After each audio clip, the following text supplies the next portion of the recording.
The story begins with a lonely tree standing on the top of a cliff in the moonlight.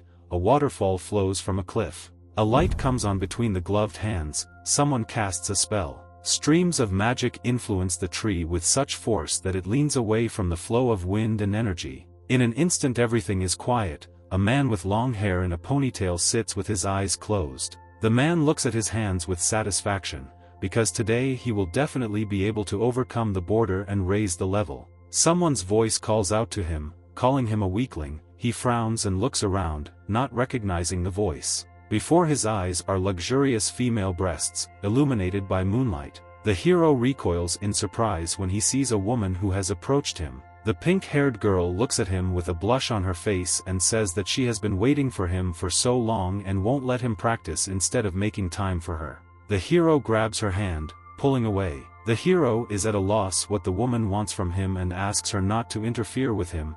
He believes that if Yuqin sees him next to her, then trouble will not be avoided. The woman sits on his knee, hugging him between her legs. She lies on top of him and asks him not to be mean and to remember what they did these 3 years. The hero looks at the girl excitedly. Mentally he admires her breasts. He thinks that her breasts are so elastic and tender, and admits that this is the first time he has such sensations. The man puts his hands in front of him and admits that he doesn't know what she's talking about, and it doesn't matter, because she needs to get off him. He is afraid that someone will think that he is attacking her innocence. She lifts his chin towards her and says that at this time there is no one around and no one will be able to see them. The girl brings her face closer to him and says that the more he resists, the more she wants him. She tilts her head and asks what she should do with this desire inside. The girl presses a kiss to the lips of the stunned hero. She cupped his face with her hands. The hero opened his eyes in shock and thinks that this woman knows no boundaries at all.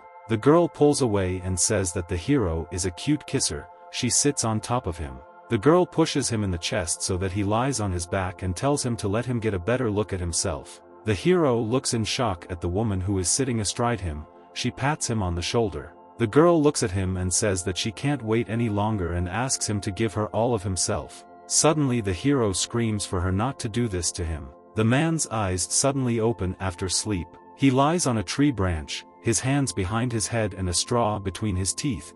There is surprise on his face. He gets up and scratches his head. He says that for a couple of weeks in a row he has had this dream and this woman and he does not understand who she is. To the hero's surprise, someone shouts for everyone to move. The same voice shouts that today is a great day as his disciple Ifan climbs the mountain.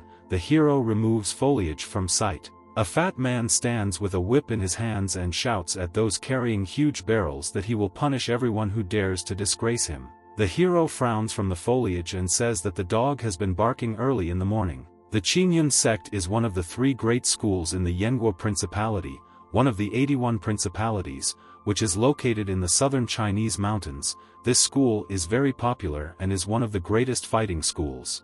Today there will be a big festival in this temple to celebrate the success of the adept Ifan, who overnight became famous. After training, this adept will go to study at the Fun Yun Temple, to one of the 6 hegemons of the Yun Kingdom. Such rapid growth is an honor for a warrior. The hero stands with his back to us, looking at many silhouettes. Who would have known that Chu Yifun's success depended entirely on the hero and he stole his destiny? Chu Yifun has red hair and a sly grin. The hero jumps from the tree, kicking up dust into the air. He believes that all this glory and honor should be his. The hero clenches his teeth. He mentally promises Chu Yifun that they will settle scores with him. The fat man starts yelling at Yi Changkong that he doesn't have much time and calling him lazy. Changkong tells him to watch his words, because if he is full of crap, then he doesn't have to let everyone know about it. The fat man with the whip rolls up his sleeves and asks how he dares to dare him. The fat man swings a whip at Yi Changkong. Changkong doesn't see him because his back is turned. The whip hits the hero on the forearm. He grits his teeth and clenches his fists. The fat man frowns and clenches his teeth in rage. Yi Changkong advises manager Zhang not to offend him. He squeezes his forearm. The manager hits him again. He shouts to Changkong that today he will show him what it means to contradict the manager. He threatens to tear off his skin with his whip. The manager once again swings at Changkong,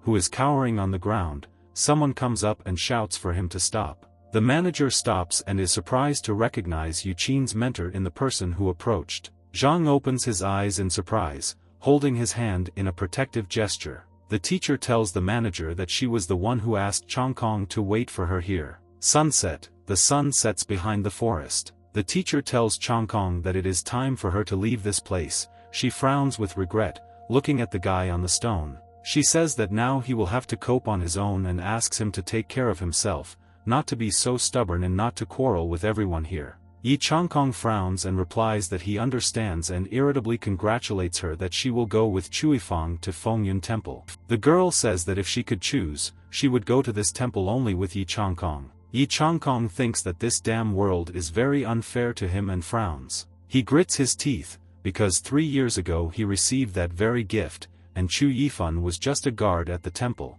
He clenches his fist in anger that Chu Yifan dared to steal his destiny from under his nose. Someone approaches the talking couple from behind and says that he didn't expect such a wretched person to dare to be near Qin.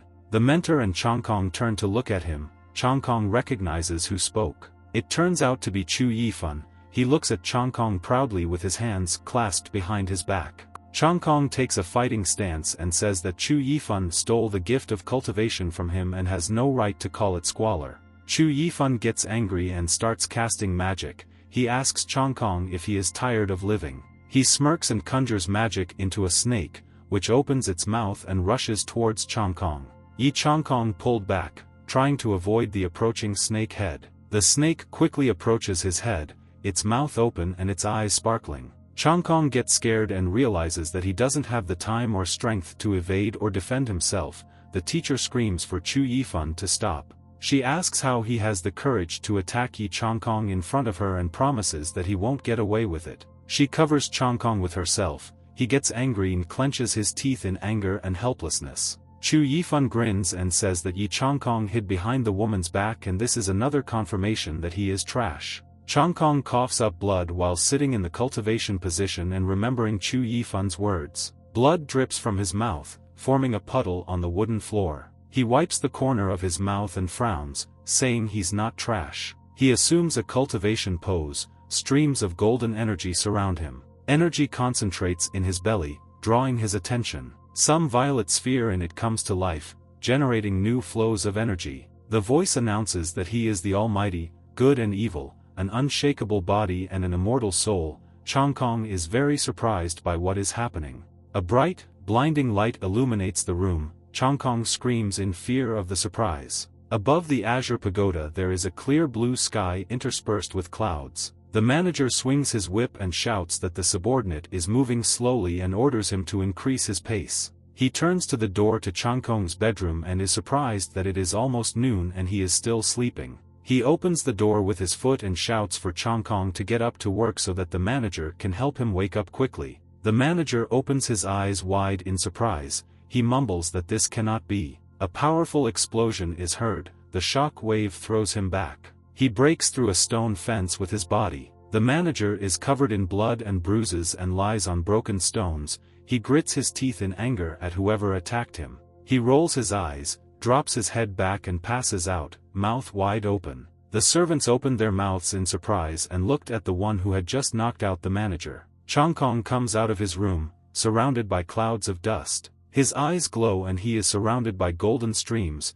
He says that this power is useful. People are screaming murder. Dust swirls around the destroyed fence. The men with pale faces shout that Chang Kong killed manager Zhan. They run away from Chang Kong and shout to quickly call the adept Zhang Tai. Chang Kong stands in a cloud of smoke. The man hits the table so hard in indignation that the cup of tea bounces. Zhang Tai, an adept of the outer temple, does not believe that some scum raised a hand against his cousin. With rage on his face, he shouts that this scum will get what it deserves. The subordinate sits on the floor and says that Yi Chang Kong, unknown how, crossed the boundary of the Chunmai level and killed manager Zhan with one blow. The subordinate trembles and says that having crossed the border of the Chunmai level, he became an adept of the outer temple and they would not dare to touch him. Zhang Tai grabs the trembling subordinate by the breasts. He snorts and says that although Chang Kong has crossed the border, his cultivation level is already at the 5th stage of Chunmai, and therefore he cannot compete with him.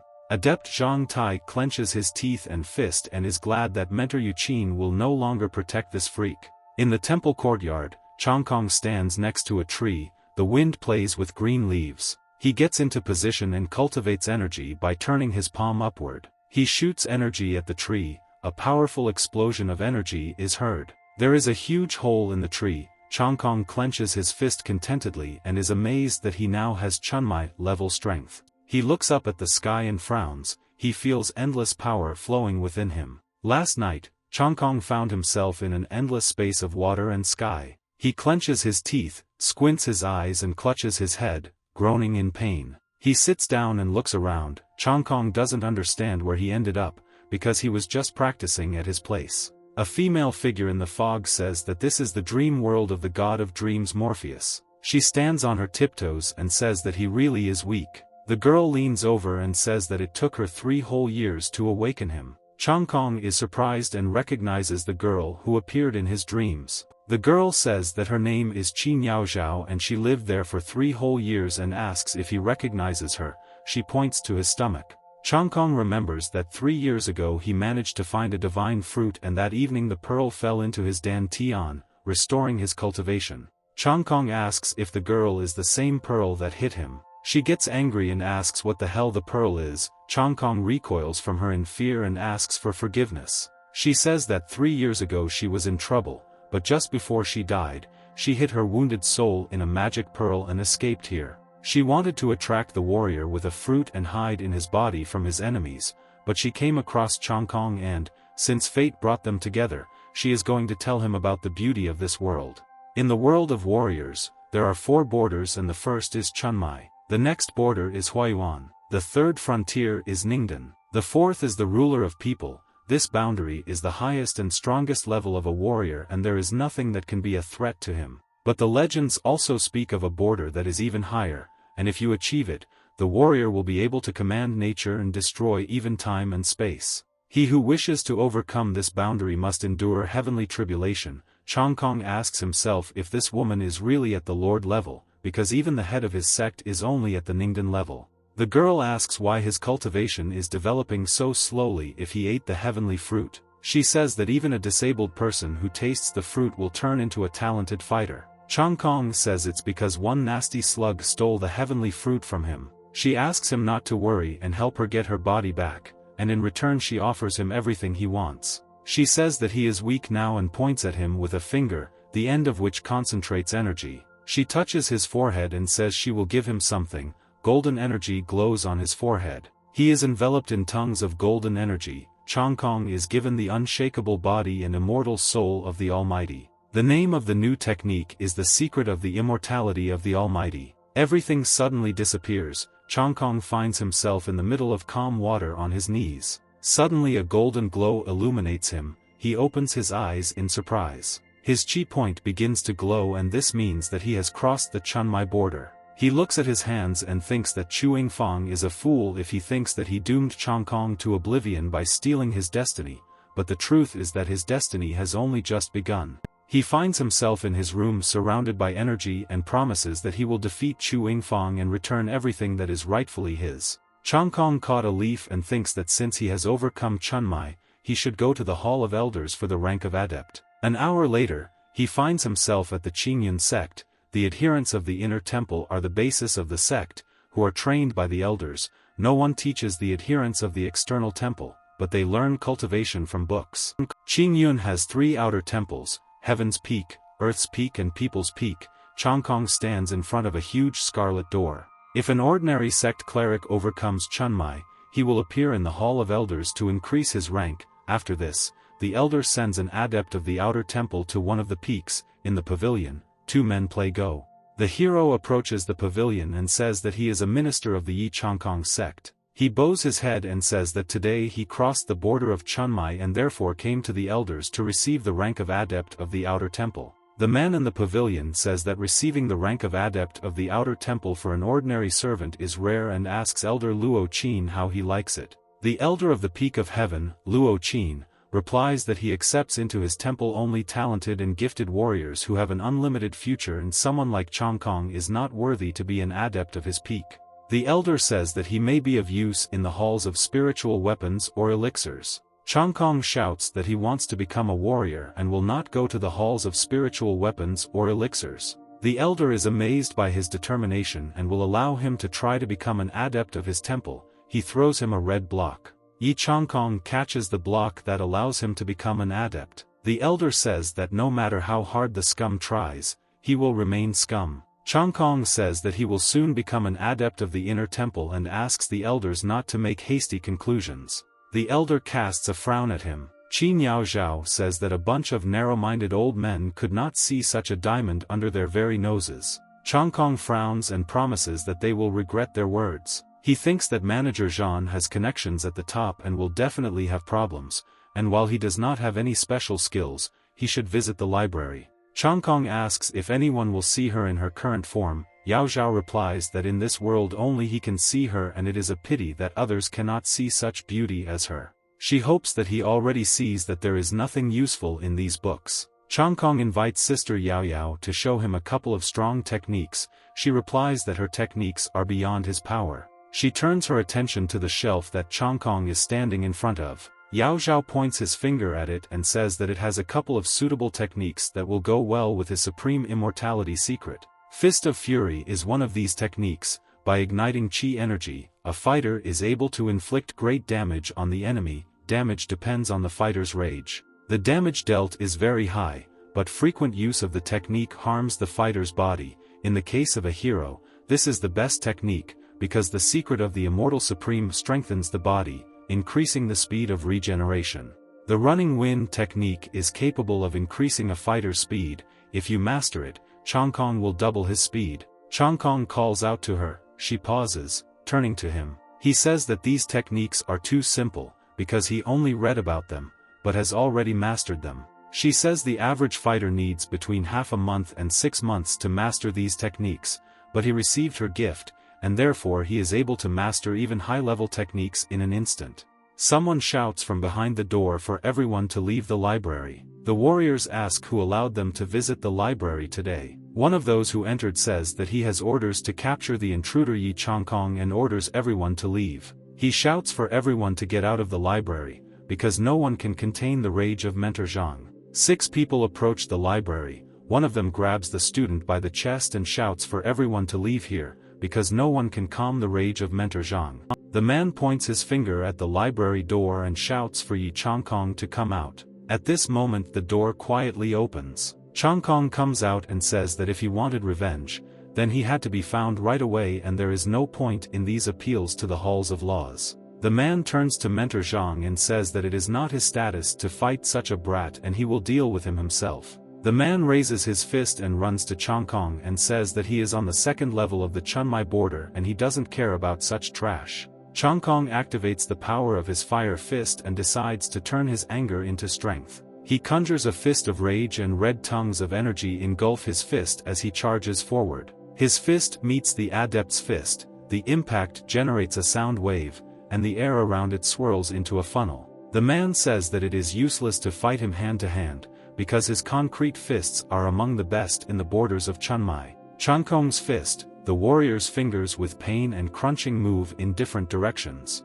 Changkong's fist meets his face and pins the adept to the ground, his body crushes the ground beneath him, and his arms fly limply into the air. The man is left lying on the ground in a crippled state and with knocked-out teeth. Changkong turns around and says that with such skill there is no need to be insolent to everyone. The wind around him plays with the leaves. The Legislative Hall warriors are amazed that he was able to defeat a 2nd-level border fighter, Chunmai, with the Fist of Fury, even though he had only been in the library for an hour and would not have been able to learn the technique that quickly. Mentor Zhang grins and tells Changkong not to dare touch his minions, even though he has learned a couple of techniques. Changkong asks if he feels sorry for his guard dogs. After all, that manager mocked him for 3 whole years, most likely precisely on Zhang's orders, and his disposition towards Chu Yifan is very strange. The adept rushes to attack for such insolence on the part of the guy. There is an evil grin on his face. His fist is raised at Yi Changkong, who is standing upright. Changkong dives under the arm of the surprised adept and raises his fist, concentrating energy on it. He moves quickly, like the wind. His fist slams into the adept's face, the adept is thrown back, and his face is crushed by the force of the blow. Changkong snorts with pleasure. There is a satisfied smile on his face that the adept was unable to dodge or deflect the fist of fury. He suddenly notices the adept's fist flying in his direction. He moves very quickly, not giving Yi Changkong time to dodge. The adept hits Yi Changkong. The force of the blow pushes him back. Yi Changkong manages to block the blow with his forearms. Changkong understands that there was a lot of energy in this blow, and if he did not have the secret of the immortality of the Almighty, he would not have survived it. A silhouette approaches the fighters and tells them to stop the fight immediately. The adept and Yi Changkong clenched their fists and teeth, wanting to resume the fight. The mentor says that personal disputes are prohibited near the library halls. A scar crosses his eye and his hair is pulled back. The adept falls to his knees in front of Elder Wang and says that this is not a personal showdown, but an order from Mentor Qing Yi to capture the intruder. The adept is glad that he first turned to the mentor from the Hall of Laws. The mentor asks why he doesn't know anything about this. If Zhang is part of his law hall and demands identification, the adept mumbles that he doesn't have it. The mentor asks if there really aren't enough people in the Hall of Laws and if he wants to be punished for arbitrariness. The adept mumbles and droops, not knowing what to answer. The mentor turns his attention to Changkong and asks if he is the intruder. Yi Changkong replies that the veracity of the accusation depends on who makes it, the Hall of Laws under their sect or Zhang Tai with Qing Yi. The mentor grins and says that he is brave for daring to say such a thing. Elder Wang goes to the library and says that today's incident will be investigated by a special person. In parting, he says that if anyone dares to start a showdown on the territory of the sect, he will be punished with all severity. The adept grins and says that next time Changkong will not have the same luck as today. Changkong replies that he was only a threat because of his high level and promises to show him what he is capable of when he reaches the 5th level of the Chunmai border. The guy comes up to him and tells him to be careful, because he hit Zhang Tai in the face, and that guy will not forgive such an insult. The guy's name is Fan Qiming and he is an adept of the Outer Temple. Previously, he was also harassed by Zhang Tai's gang, but he did not fight back like Changkong. Yi Changkong introduces himself and thanks him for the warning. Changkong asks if he knows where to find accommodation. Fan Qiming invites him to live with him, because he has a free bed in his room. Changkong sits under a tree and cultivates. There are 9 circulatory systems in a fighter's body, and by filling each of them, the level of cultivation can be increased. He frowns and begins level 1 cultivation. Golden streams surround him. He spent 3 whole years collecting Qin elixirs, and after drinking them all in one evening, he was only able to raise 1 level. For others, drinking 1 bottle is enough to raise their levels. Changkong says that the secret of the immortality of the Almighty is strong, but it burns a lot of Qin, and plus he has to give half of his energy to Yao Zhao. The girl says that she takes power from him for a reason, because when her soul regains some strength, she will be able to open the world of dreams to him again and there his practices will develop faster and more effectively. Half an hour later, someone in the Outer Temple is surprised that Yi Changkong has left the sect. In 3 months there will be a sect tournament and Changkong wants to raise the cultivation level of Chunmai borders to 5th, because this is the only way he can enter the inner temple. He decides to carry out the tasks of the sect for the sake of this. A man with a bandaged face says that he saw Changkong when he took a task and went to Qinfei hunting pass. Zhang Tai is happy because he is now outside the temple, which means that he can bypass the elder's ban and kill him without consequences. He looks back at the man with the bow. He decides to entrust this task to him. The archer replies that he is honored to complete the tasks for Master Chu. Qinfei hunting pass. The mountains are surrounded by dense forest, fog swirls above the treetops and birds fly. The black beast rushes, raising clouds of dust into the air. He runs very fast, chasing or escaping. He has a light mane and tail like a lion. One of his eyes is red, and in place of the second there is a scar. He runs quickly, his sharp claws out. Changkong jumps out of the trees at the lion and shouts for it to stop. He raises his fists above his head, swinging. The lion gets scared and suddenly breaks. There is even more dust underneath it than before. Changkong attacks his head with his fists of rage, pinning him to the ground. The ground crumbles under the beast's mouth, and its magnifying glasses fly into the air from the force of the blow. The one-eyed flame lion is a mid-level prey and for its head, Changkong will receive 5 low-level spirit stones. Suddenly, Changkong feels someone approaching from behind. Something is rapidly approaching him and he does not have time to turn around. An arrow flies past his head, grazing his cheek. His eyes widen in surprise. The arrow strips the bark from the tree. Because it was launched with incredible force, sparks of magic appear from contact with wood. Changkong turns around and tells the attacker to show himself. He got into a fighting position and is ready for a fight. The rustling of trees in the forest is heard, birds fly from the branches, hearing the squabble below. The shooter turned out to be the first adept Huang Wei. Zhang Tai asks how he managed to miss. Huang Wei says that he asked him not to kill the guy right away, otherwise he would have finished him off right away. Changkong is surprised that the first adept of the outer temple personally came for his head. He understands that he could cope with Zhang Tai, but it's unlikely that he could handle the two of them. The shooter asks why he angered Chu Yifan. He says that Master Chu asked him to keep an eye on Changkong. Changkong is surrounded by fighters. Zhang Tai rejoices, because today luck is on his side and no one will stand up for Changkong. The adept with a bandaged face rushes to Changkong and promises him a very slow and painful death and promises to take revenge for his blow. Changkong's eyes have scarlet energy. He asks the attacker if he is really capable of a long and painful murder. The adept frowns in surprise and does not have time to stop. Changkong's fist strikes him in the heart with a fist of rage and the energy from the blow pierces through him. Zhang Tai approaches Changkong from behind and says that he forgot about someone. Changkong manages to react and the blow hits his forearms, knocking him onto his back. Zhang Tai thinks that the feeling of the blow was strange, as if he had hit a silk pillow. Changkong jumps and gets to his feet. Zhang Tai realized that he had deliberately exposed himself to the attack. Changkong starts to run away and thanks Zhang Tai for his help. He quickly moves away from the clearing. Qin Yaozhao appears next to the fleeing hero and said that he acted wisely. Changkong replies that he's not an idiot to try and fight a bunch of idiots in a remote location. Ahead is the territory of a high-level monster and they definitely won't run after it. Yi Changkong and Qin Yaozhao approached the edge of the clearing. Suddenly, an arrow pierces Changkong's shoulder from behind. He grits his teeth and opens his eyes wide in shock.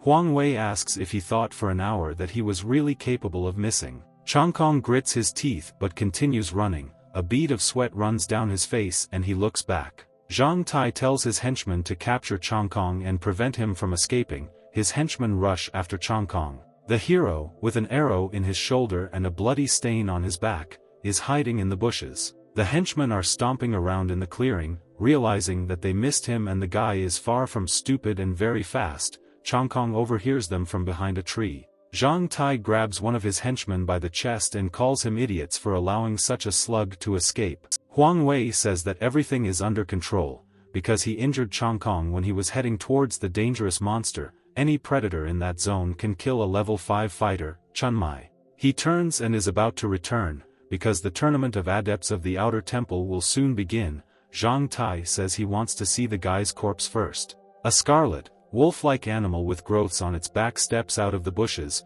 Sharp claws protrude from his paws. He sniffs the ground and grins. The animal's eyes glow blue and its ears perk up as it stalks its prey. He decides that there is nothing interesting here and imposingly leaves, waving his tail. Fireflies hover around the rock. Changkong watched the beast from the crack in the cave with horror. The entrance to the cave is barely visible to those passing by. He leans on the wall of the cave and sighs with relief, because he was almost noticed and is glad that he noticed this place. He is glad that he has the secret of the immortality of the Almighty, because otherwise he would not be able to survive such a wound. He promises to get even with Huang Wei. He notices a flying burning object in the night sky and does not understand what it could be. He learns that this may be the Emperor's flying technique, which requires the 7th level of Chunmai. He realizes that it cannot be one of Zhang Tai's people. Suddenly, 4 more are chasing the flying D. Changkong realizes that she is being followed, but is not sure whether he should intervene. Suddenly the energy for flight begins to run out. The magical currents surrounding the girl melt into the air. The girl begins to fall helplessly down, supported only by the remnants of magic. Her arms and legs try to cling to the air. Changkong quickly rushes towards her as the girl continues to fall. She falls silently, cutting through the air. He gently catches her in flight. He puts his hand on her back, stopping her fall. He holds the unconscious girl close to him and tells her that since they are in similar trouble, he will have to help her. His hand touches the stone of the rock in which he was hiding earlier. He returned there with the girl after catching her. Yi Changkong sits down on the ground and rests his back against a stone. His hand finds a wound on his shoulder. The material there is still soaked in blood. Directly in front of him, several rays of light fall on the ground, similar to those that chased the girl earlier. It turns out to be 4 pursuers of the girl. One of them asks what a guy with the first level of Chunmai is doing here, because he can't survive here. The second man asks Changkong if he saw anyone else here. There is anger and disdain on his face, his eyes are red. Changkong grabs the wound and says that if they are talking about the girl, then she went in that direction. The man says that the girl is very wounded and is unlikely to be able to run far. He says to continue the pursuit. The 4 quickly fly away. Changkong stares after them and calls them a bunch of idiots. The next day, next to the same rock, the sun is shining brightly, signaling late morning. Birds fly from tree branches. The girl, who was saved from her pursuers by Changkong, wakes up and opens her eyes. She sighs, confusion in her eyes. She lies on a makeshift bed of sheets, covered with Changkong's shirt, and smells some pleasant smell. The guy says that if she wakes up, she should come over and have a snack. She clutches his shirt to herself in surprise and asks who he is. Changkong introduces himself and says not to be afraid, because he sent her pursuers in a different direction from them. The girl says that her name is Yang Yi and she is an adept of the Qingyun Inner Temple. Changkong frowns and looks at her carefully. He asks who the people were who were chasing her. The girl pulls her knees to herself and says that these were 4 disciples of the Zong clan men. Changkong says that he is not surprised that it was them, because they are Chu Yifan's famous mongrels. She says that 6 months ago, she found a spiritual pond in the Beast Ridge and very quickly broke through to the 8th level of Chunmai using the power of the pond.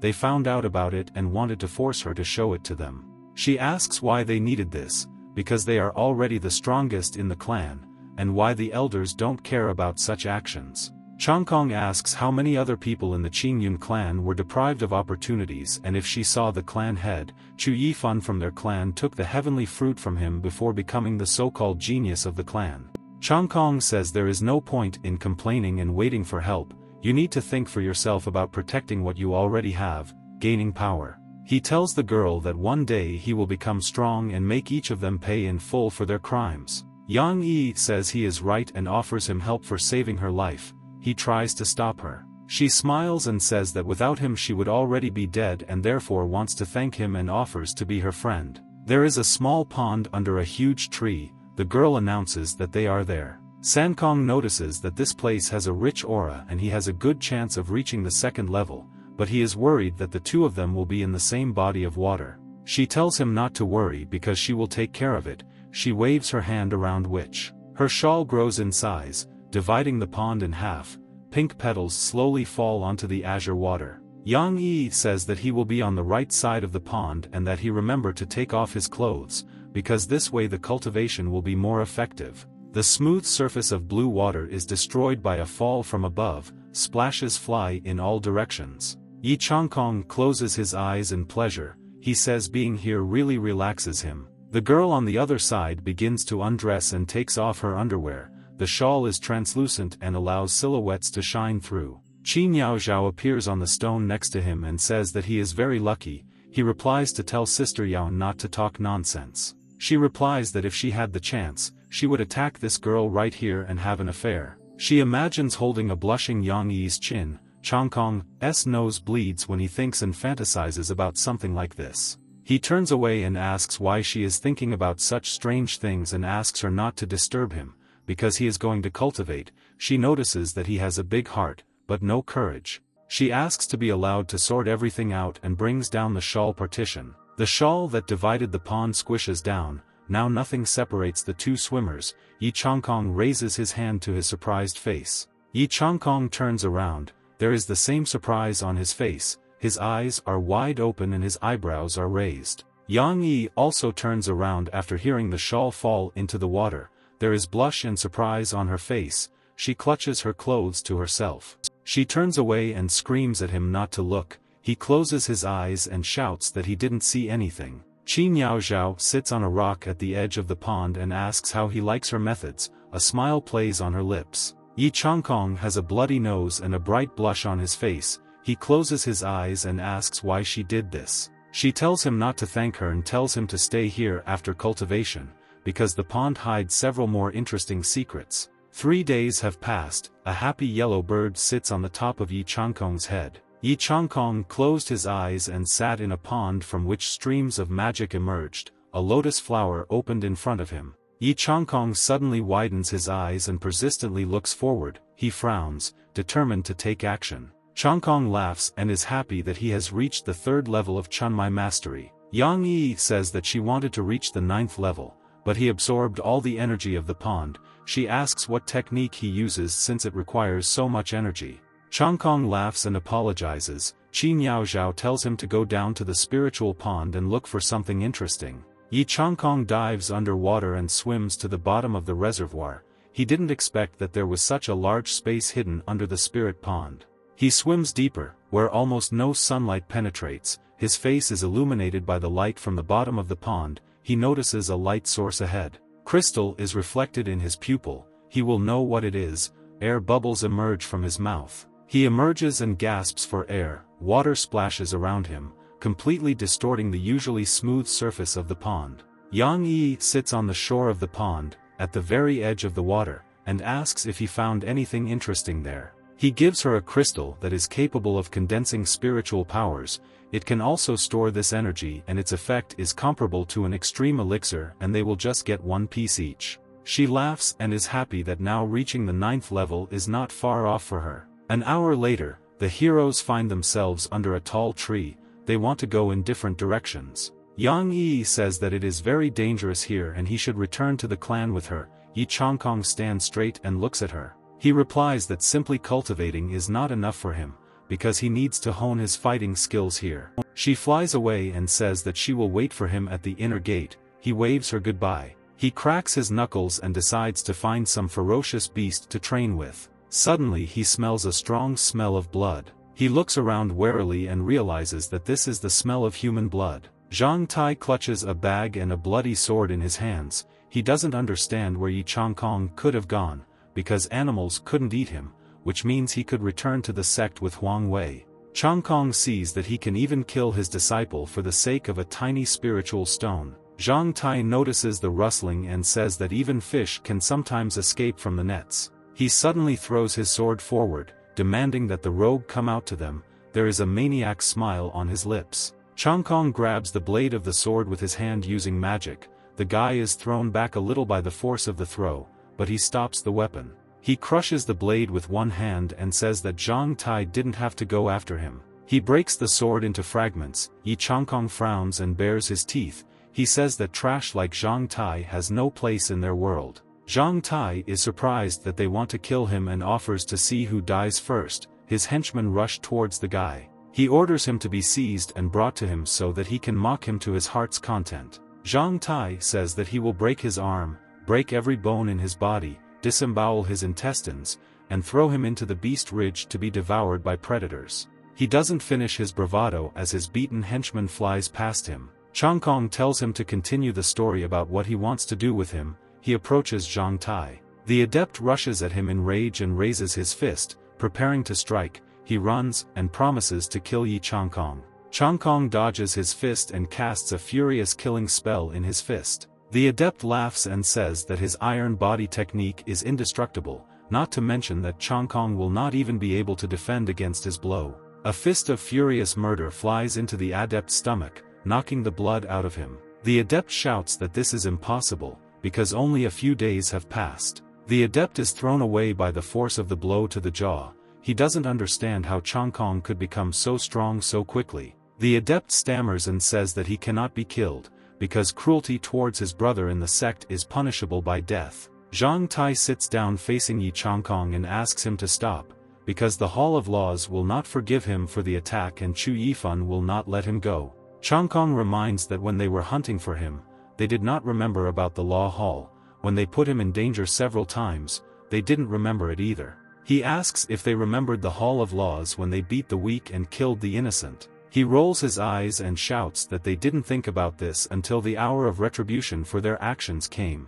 Changkong concentrates energy in his palm and says that Chu Yifan will not be late. He raises his hand and shouts that he will soon go after Zhang Tai. Magic burns in his eyes, which also begins to surround the fighters. He searched the corpse and found a storage ring with many spiritual stones and herbs inside. Apparently, he killed a lot of students. Suddenly there is a rustling sound from the bushes. Yi Changkong turns around and peers into the greenery. Two monsters emerge from the bushes. They have sharp rows of teeth in their mouths, and sharp claws protruding from their paws. It seems they were attracted by the smell of blood. Changkong decides to practice on them. Half a month later, Changkong returns to the clan. On his shoulders are the skins of killed monsters. The students look back at him in horror. Now he doesn't have to worry about spiritual stones and herbs. He had collected enough from the Beast Ridge, which he exchanged for 150 bottles of green spirit liquid. He also exchanged rare herbs for a concession token,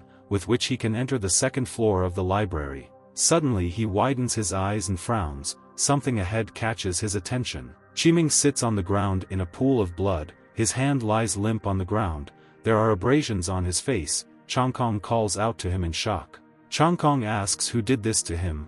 The boy replies that it was Huang Wei. He somehow found out about their friendship and sent people for his head. There were too many of them. He tells Changkong not to worry and to leave. Changkong says that it is his fault that Fan Qiming got hurt and decides to go to the law hall to seek justice. In the law hall, they reveal that Huang Wei sent someone to beat Fang Qiming. Law Hall's senior disciple Qin Yi is slumped on the throne and says he doesn't see any serious injuries on it. Qin Yi says that they also need evidence before accusing anyone. Changkong shouts that the Law Hall does not respect the laws of the clan and allows students to be bullied and turns a blind eye to it. Qin Yi replies that it is impossible for someone to call this hall not Qin Yi's personal law enforcement hall. He smiles and says that without evidence he cannot help them and offers two options for the development of events. They must help him find a second-class impulse-breaking potion, or they should kneel down and ask for forgiveness for disturbing him in vain. Qin Yi tells them to quickly choose whether to ask him for forgiveness or get him a potion.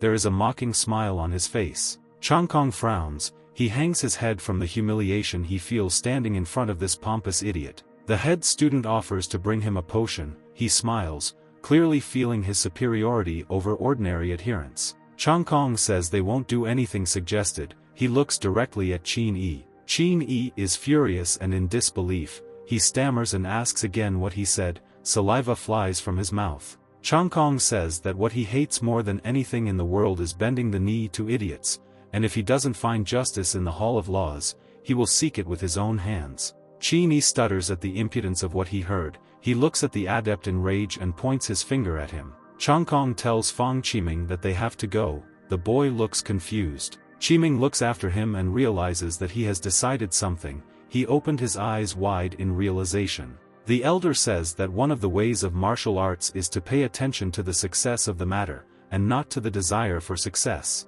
The elder sits surrounded by 6 disciples on a platform of stone. Trees and bushes grow around. Leaves are in the air. He tells them to improve their body, fighting techniques and mind, because one cannot exist without the other. The 2 disciples enthusiastically discuss the elder's saying and are glad that they have the chance to listen to him.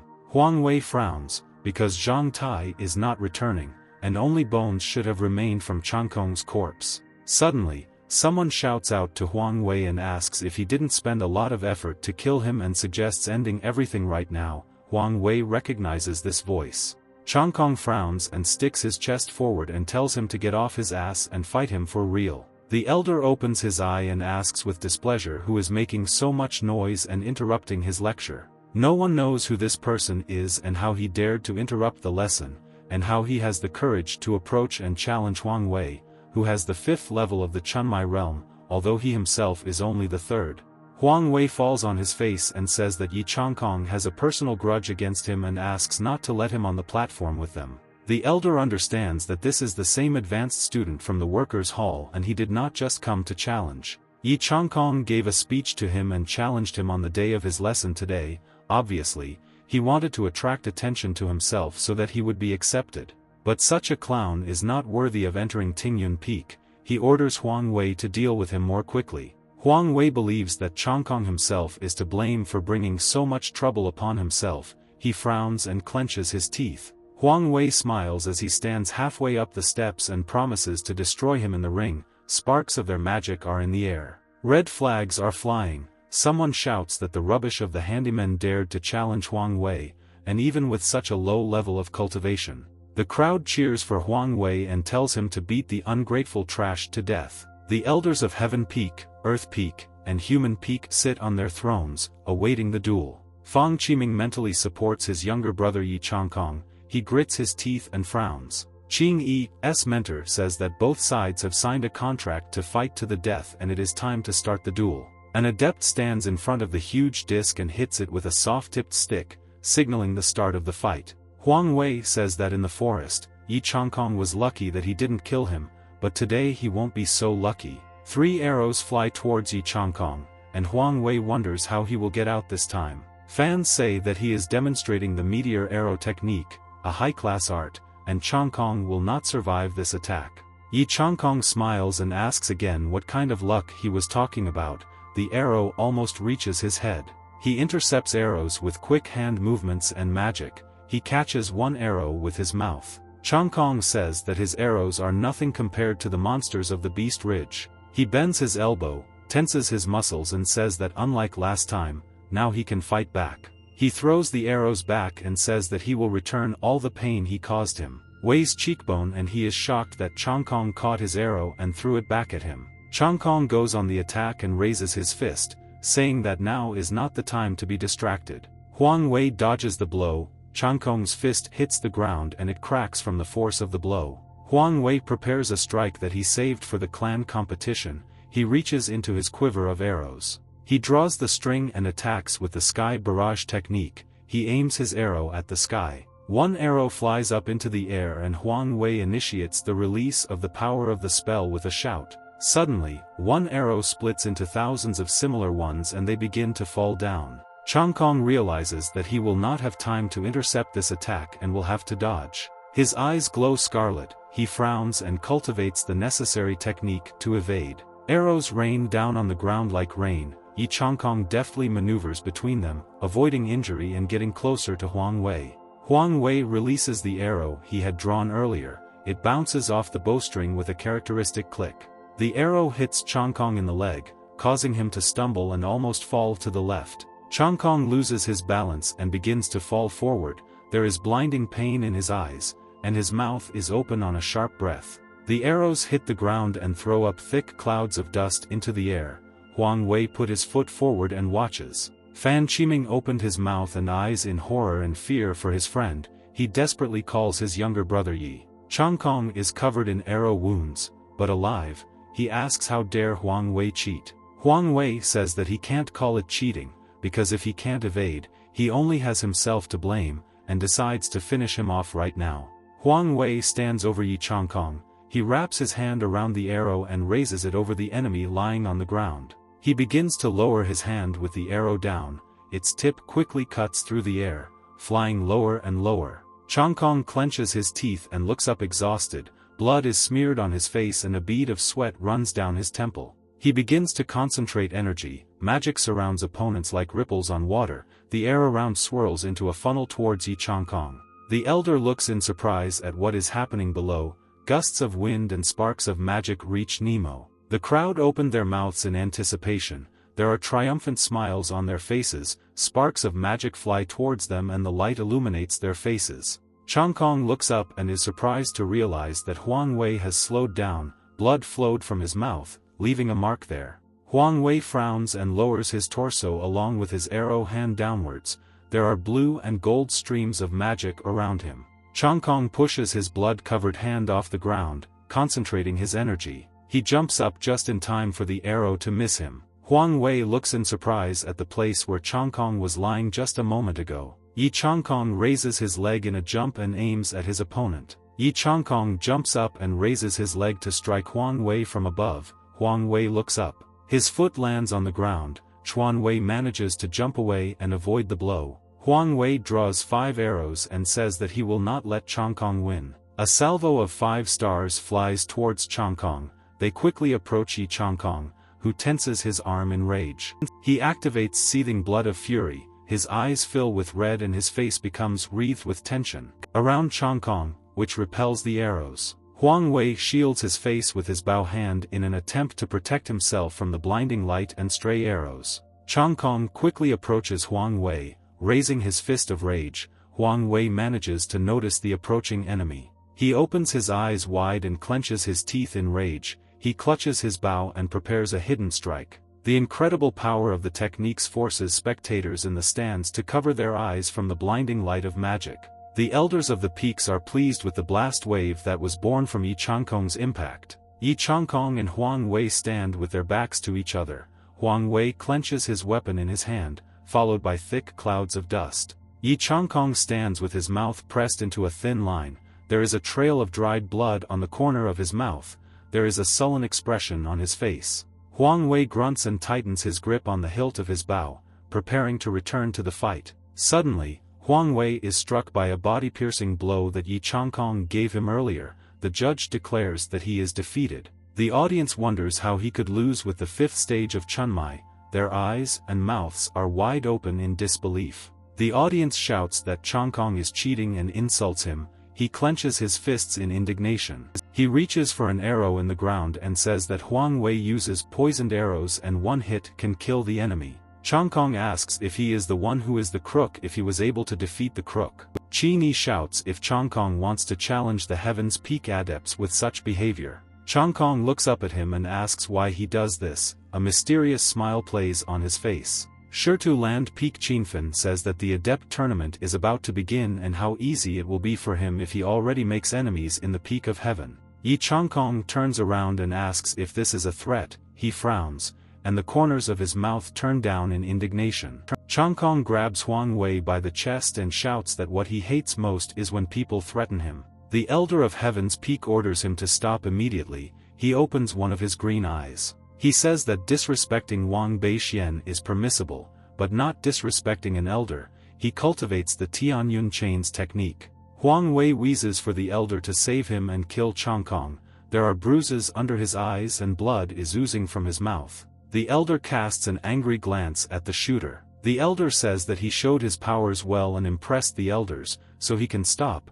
They are ready to welcome him to Heaven's Peak. Changkong is held tightly by the elder's magical chains, which appeared out of thin air and are attached to gaps in space. Changkong says that Elder Luo Qin is a narcissistic, selfish old man if he says such a thing. The spectators are indignant that this madman dares to speak so rudely to Elder Luo. The elder shouts at him to repeat his bold words. His eyebrows are furrowed and there is disbelief in his eyes. Changkong breaks Tianyun's chains and says that he will kill Huang Wei because he wants to. He stabs Huang Wei with an arrow and shouts that he is not doing this to gain the elder's worthless respect. The elder shouts for Changkong to prepare to die. Blue energy begins to concentrate around him. The mentor reminds that two warriors are supposed to fight to the death in the arena and no one dares to interfere in their battle. The elder turns his gaze to him. Wang Zhen says he is not seeking personal gain. He looks back at the elder and promises him problems if he causes a scandal. The elder laughs and says that everything will be as the mentor says. He leaves with an angry look and mentally promises his mentor that he will make him pay for his interference.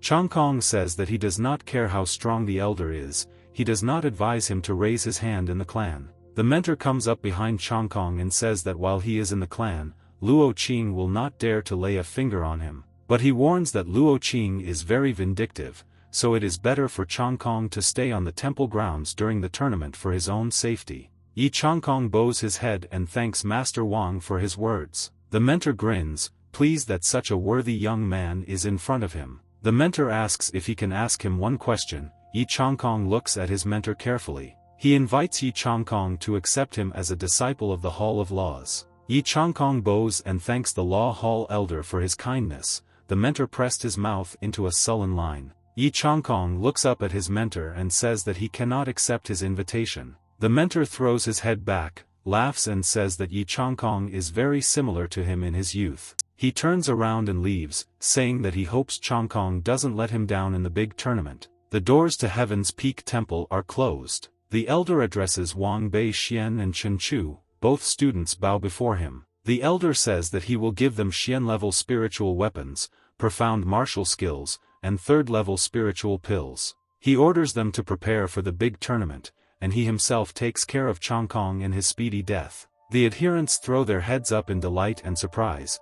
They promise the elder in unison that they will not let him down. The elder tells other disciples to constantly interfere with Changkong's training and cultivation. He orders that the guy does not have a chance to practice in peace. The students shout that they agree. The next day, Yi Changkong finds himself in front of the gun hall. The guard says that he is allowed entry into the Hall of Sacred Weapons. Changkong decides that if he had not defeated the previous adepts, he would never have gained access here. Yesterday he easily defeated Huang Wei, but it would be much easier for him with any weapon that is in these halls. He notices a strange sword next to the wall. Its blade is a piece of iron, riddled with luminous cracks. He grabs the wrapped handle. His hands reach the spark of magic emanating from the sword. Changkong picks up an unusual sword, deciding that he will train with it. Qin Yaozhao says that he studied the Diansang sword art technique, a technique for using heavy blades, so he chose the right one. Changkong greets little sister Yaoyao. She tells him that he should follow her and she will show him a surprise. Someone is calling Yi Changkong very angrily from outside the hall. Changkong says in disappointment that he knew he wouldn't have time to rest. There are 3 disciples standing outside, one of whom is shouting for Yi Changkong to dare to fight him, Han Yun, in the Qingyun arena. The scarlet door to the Hall of Sacred Weapons opens slightly. Changkong comes out with a huge sword at the ready and asks why they are shouting in front of the Hall of Sacred Weapons and whether the elder taught them good manners. The student says that he insulted their teacher and he came to defend the honor of his elder. Changkong walks past them and says that he doesn't care about anyone's affections. The student shouts that Yi Changkong is a coward and he only has the courage to bark at the elder, but does not have the courage to take on a real fight. 2 other students, Tang Qi and Yi Fun, also challenge him to fights. Changkong says that he hasn't even spent a day in the Hall of Sacred Weapons, and the adepts of the Peak of Heaven are already challenging him to a duel. He says that Luo Qin is an elder and there is no point in using such cheap tricks to punish him. Han Yun says that they don't need an order to protect their elder's honor. Changkong mysteriously stretches his lips in a smile and says that he will try to believe him under one condition. He points a sword at the students and tells them to go to the arena and promises to kill each of them. The disciples turn pale at the sight of the sword and do not answer him. The student in the middle grits his teeth while the others open their mouths in shock. Changkong turns around and says that these 3 are just a bunch of cowards. He throws the sword over his shoulder and walks away. The students do not know what to do, because if they return back with nothing, the elder will punish them. Han Yun shouts that if anyone is not afraid of death, they can catch up with Changkong. Changkong and Qin Yaozhao get to the place where she wants to show him a surprise. She presents him with a magical weapon with spatial magic that she once owned, the Pearl of Dreams. She activates the pearl and she and Yi Changkong are transported to another place. Changkong is shocked by this change of situation and does not have time to come to his senses. He touches the surface of the water with his foot, which turns out to be not as deep as it might seem. Yao Yao explains that this is the inner space of the Dream Pearl, which has the ability to create a temporary dream realm. Changkong realizes that he can change this space at will. Qin Yaozhao explains that this is a battle arena where he can train and improve his proficiency in all techniques. Changkong stands in front of the huge arena door. Currents of air emanating from the door rush past his body. Yao Yao says that with her current soul power, time here only speeds up twice. Changkong is happy that he will be able to learn new skills here and increase cultivation twice as fast as others. Yao Yao says that sounds great, but he shouldn't carelessly drain her soul power as much as he wants. She says she hasn't recovered enough yet, so his time here is limited to 5 hours a day. He says he's had enough. He smiles, raises an eyebrow and asks what the secret of her quick recovery is. She smiles mysteriously and replies that it is better for them to wait until he joins the sect. She lifts his chin and says that by then he will be a soul master. He grabs her hand and asks what soul master means. Qin Yaozhao giggles into his fist after hearing his question. Her face is illuminated from below by a bright light. She says that rebel souls are very mysterious creatures and so far very few people can control souls and become a soul master. Even though a soul cultivator's strength is small,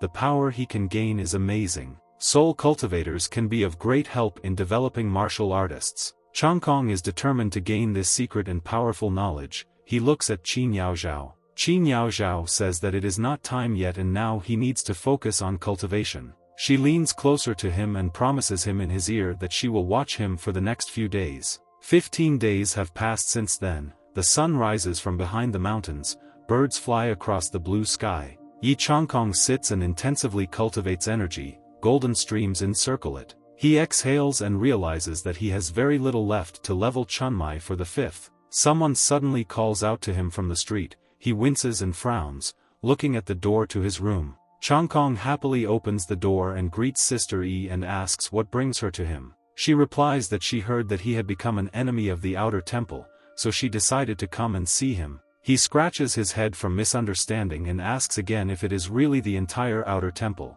She laughs and says that 4 from the outer temple are ready to pay for his head and asks if he didn't know about the big tournament and if he's going to participate. He looks at her with complete incomprehension and stammers. She says that they specifically changed the rules of the big tournament to deal with him and asks if he isn't worried. He is shocked and asks if they had the right to change the rules of the tournament. She says that this can be done with the help of an elder, and he probably knows which elder could help them with this. This year the tournament is divided into 2 stages. In the first stage, to win you need to win 10 fights in a row, and in the second there will be a fight with the participation of 10 people and the last one standing is the winner.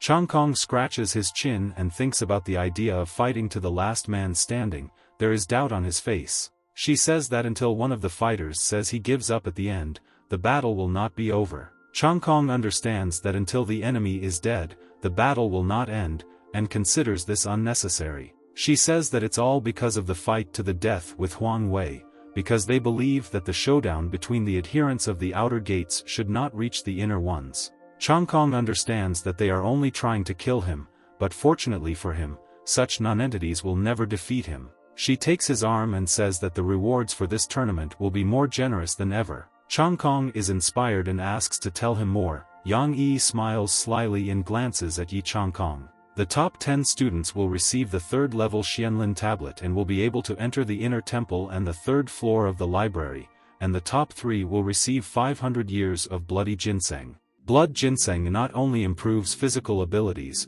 but also increases spiritual strength. Changkong says that he needs bloody ginseng and he must become one of the top 3 winners. Yang Yi says that the first place will receive a personal reward from the clan head. Changkong decides that if he wins the competition, he can directly petition the head to participate in the next Fengyun meeting. The flag flutters in the wind against a blue sky background. The day of the long-awaited tournament has arrived. The disciples congratulate elder brothers Wang Beixian and Chen Chu for their significant increase in strength. The elder brother says that he will take first place, otherwise he will not be the best fighter in Heaven's Peak. The elder says that he is pleased with their results and looks at the adepts. He furrows his brows and his fists rest on his knees. The disciple says that if Yi Changkong dares to appear in the tournament, they will do everything in their power. They promise to make sure he can't return home. There are cruel smiles on their faces. The elder says that this scum is being hunted by the entire outer temple and is not destined to live to see the end of the big tournament. He says that he wants to deal with him personally, because even the 4 from the inner gate want to kill him. The student asks if they weren't just trying to distract him from training all this time. The elder says that their real opponents are Qin Yi from the Hall of Laws, Su Hao from the Peak of Earth and Su Qing, and tells them to be careful. The students bow and promise to justify the elder's trust at all costs. The elder strokes his beard contentedly and says that he is sure that Peak of Heaven will again take first place in the tournament. The next day, the servant beats the drums, signaling the beginning of the tournament. He hits the drum with soft tips. 2 students quickly and rhythmically beat out the rhythm for the upcoming action. The stands are filled with countless students, all in anticipation. The elders of the peaks and mentors sit on their thrones.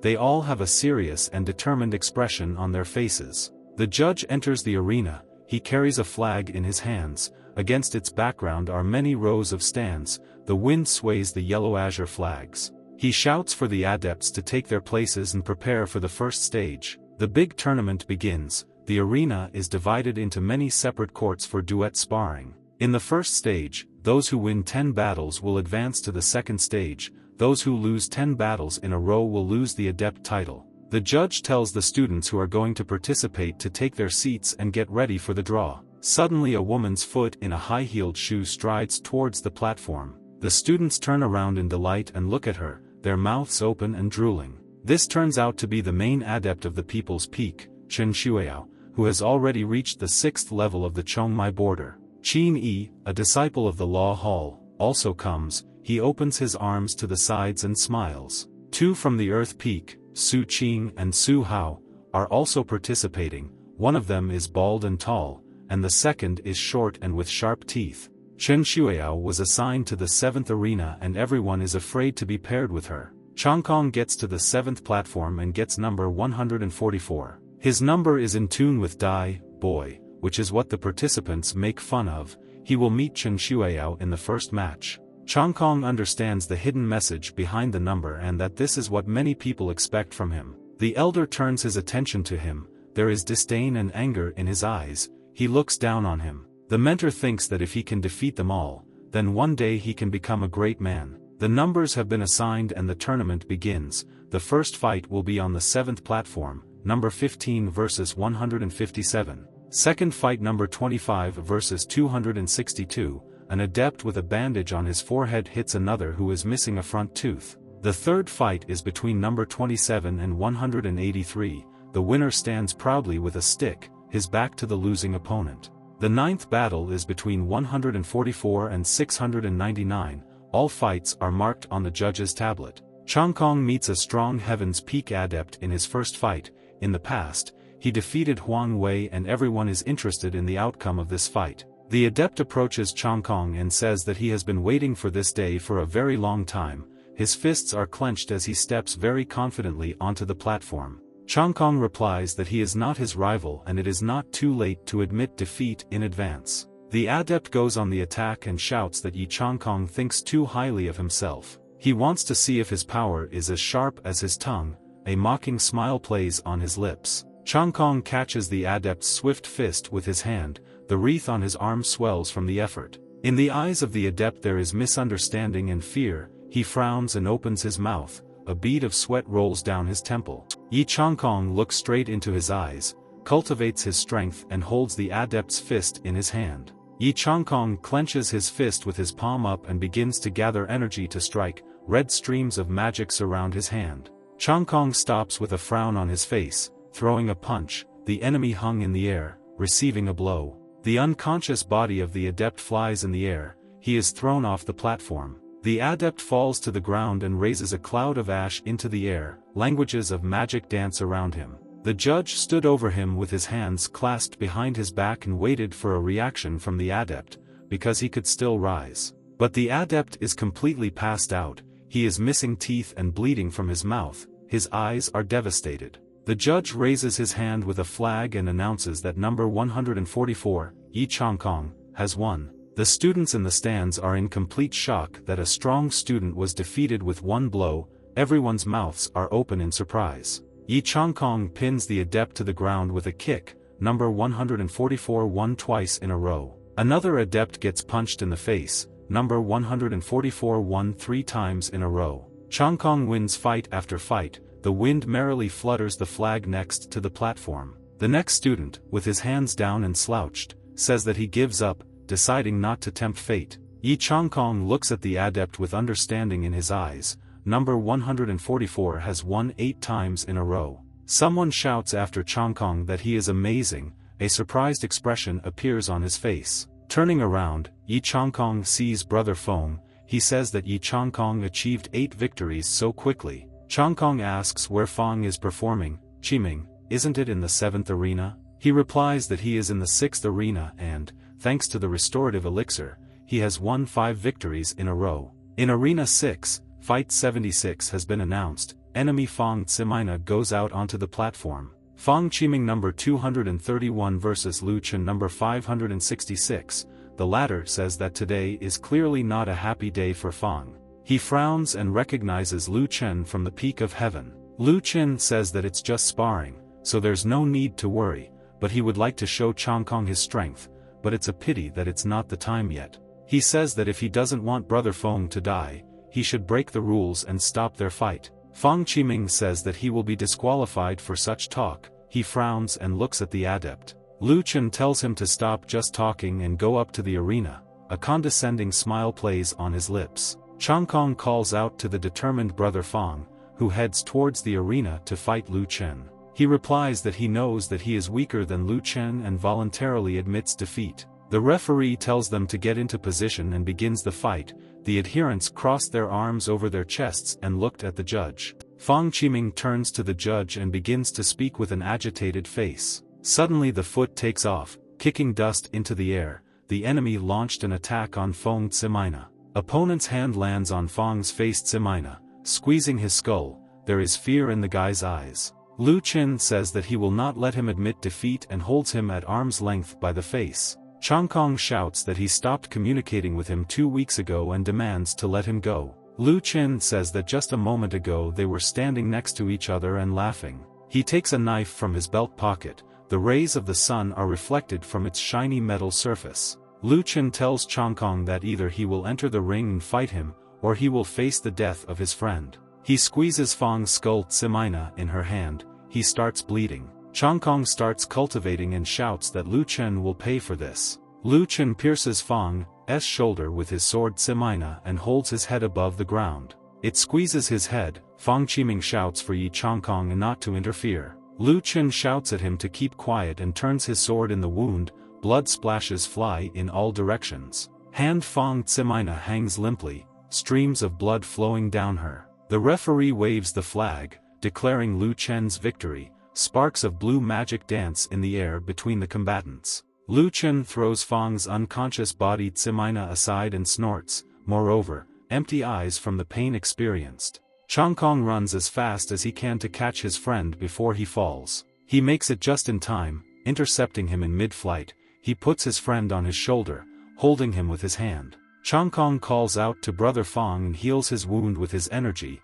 There is an expression of agony on the adept's face. Lu Chen says it's Fang Qiming was lucky to be alive. He steps forward. He vainly says that this will be a message for everyone who wants to get close to Chang Kong. Chang Kong grits his teeth and says that if he comes across even one Heaven's Peak adept, he is going to destroy them. Students watch their dialogue in the arena. One of them has burgundy hair, and the second has gray hair. The students are happy that just a little more and they will advance to the second stage. The record now is 8 victories, but the guy did not fight Chen Shuiao. The adept thinks about 8 victories and smiles. He says that Elder Luo won't want Chang Kong to get into the second stage, so he wants to arrange for them to be put together. Another adept tells him that if he meets that idiot in the arena, he will not live. In the 7th arena, number 144 are fighting against 286. The disciples think that Zhou Kai is a genius disciple of the Peak of Heaven and he is stronger than Lu Chen. Last year he took 39th place.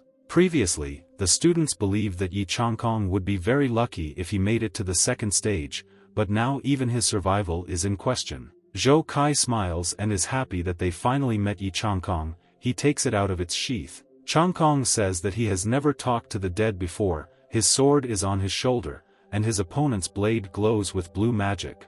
Zhou Kai calls him an arrogant insolent, an incredulous and mocking smile plays on his face. He swings his shining sword, cultivating the burning execution technique. He hits the ground with an attack and the blast wave spreads along the ground towards Chang Kong. Chang Kong goes on the attack with his giant sword in front of him. His sword stops the enemy's blazing execution. Blue tongues of magic envelop the fiery blade of his sword. The students recognized Chang Kong's sword and are amazed that he was able to stop Zhou Kai's attack.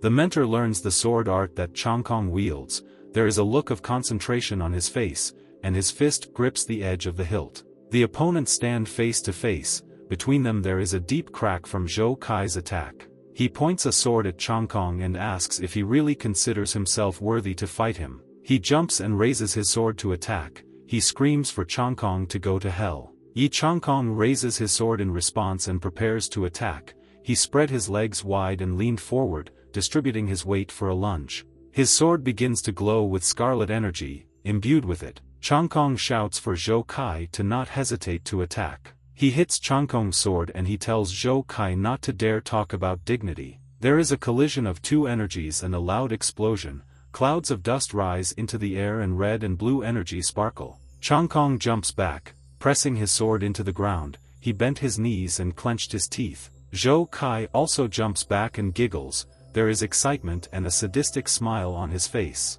Chang Kong cultivates energy and prepares to attack by planting his feet on the ground. Zhou Kai also prepares for an attack and clutches his sword tighter. Their swords clash again, creating sparks. Both clench their teeth with effort. Students in other arenas are shocked by such bursts of energy and stop the fight. The struggling student does not understand what is happening and turns around. An explosion is heard and the student tries to shield himself from the dust and blast wave. Chang Kong and Zhou Kai's energy destroys the platform they were standing on. A guy falls in front of the students on the other platform, thrown back by the wave. It turns out to be Zhou Kai and no one understands how this is possible. Zhou Kai wheezes that he gives up, but does not have time to finish. Chang Kong calls him a coward and punches him in the face. A disciple from the podium yells for Yi Chang Kong to stop. Yi Chang Kong, with eyes filled with energy, asks if he heard correctly. He says that everyone who is part of the peak of heaven will die today. Chang Kong stands over Zhou Kai with blazing eyes. Zhou Kai calls him an idiot. He is covered in scratches and bleeding from his mouth. Chang Kong punches him in the face again. He screams and delivers more blow after blow to the prone opponent. The student shouts for Yi Chang Kong to stop, because Zhou Kai is one of the strongest disciples of the peak of heaven. Chang Kong delivers blow after blow, knocking the blood out of Zhou Kai. Yi Chang Kong shouts that all the fighters from heaven's peak will die today. He strikes so hard that the ground under Zhou Kai splits into pieces. His fist, upon contact with the ground, split it into large and small fragments. He raises his hand from the ground, blood flows from it. Chang Kong gets into a fighting pose and clenches his bleeding fists. Someone from the stands shouts that Zhou Kai is dying and that he needs help as soon as possible. The student shouts that if they meet Chang Kong in the second stage, he will not live. The elder of the Earth Peak looks at the platform destroyed by Chang Kong. He says he didn't think Chang Kong would grow so much in 2 months. He looks around and notices that the throne next to him is suddenly empty. The man in the stands laughs loudly. This turns out to be the peak of heaven's mentor, Lu Yun. He regrets that a smart guy like Chang Kong was not accepted into one of their peaks. The elder clenches his fists in anger because Chang Kong managed to defeat Zhou Kai. 2 shattered swords remained lying on the destroyed platform. In the rest area above Chang Kong, a healer stands and heals him. Chang Kong admits that the student could be a genius, because he really had a hard time. The healer's hands heal Yi Chang Kong's back with green magic. Chang Kong coughs up blood and clenches his hands. The healer asks if he is okay. Chang Kong replies that everything is fine. Zhou Kai managed to inflict many internal injuries on him, as well as destroy his iron sword Xian Te, and with Wang Bei Xian, the best of the outer gate adepts, it will be even more difficult. He pulls out the pearl. He decides that he can make it to the second stage, but he thinks that it will be extremely important to raise his spiritual power again and eats the pearl. He swallows the pearl, and meanwhile the healer continues to treat him. Suddenly from the arena it is heard that number 144 is winning the fight with number 286. The next battle will be between number 144 and 35, that is, Chang Kong and Sun Hong, who was ranked 47 last year. The judge says that due to the damage to the arena, the competitors will fight on adjacent courts. Chang Kong comes out and hangs on the wall. He heard that he would fight with the best student of the law hall. He frowns and realizes that he urgently needs to get ready. Suddenly someone shouts admitting defeat. The students look around. It turns out to be a white-haired young man with his arms crossed over his chest. Everyone around looks at Sun Hong in surprise. He says that he is not Yi Chang Kong's opponent and decides to surrender. The judge sighs. By admitting defeat, he deprived himself of the right to enter the inner gates for 6 months. Yi Chang Kong is now at the finish line for the second stage. Yi Chang Kong asks why brother Sun did this. Sun Hong says that he knows about his hidden potential and it was just a courtesy on his part. He says that if they fight, Chang Kong will be badly injured and he will be doing a favor to the scum he fights next. Sun Hong says that he has long been annoyed by the fighters from Heaven's Peak and hopes that Chang Kong can teach them a lesson in the second stage. The student asks the elder what elder brother Song meant and whether his action will not reduce the quota for admission to the Hall of Laws. The mentor says that Sun Hong wants to promote Chang Kong to the next round. Number 35 gave up, so Yi Changkong wins 10 rounds and advances to the second stage. The elder is pleased with the result. The Peak of Heaven elder clenches his fist in anger. He gloomily says that this result will make the second stage even more interesting. A day has passed. Yi Changkong's room is at the Peak of Free Adepts.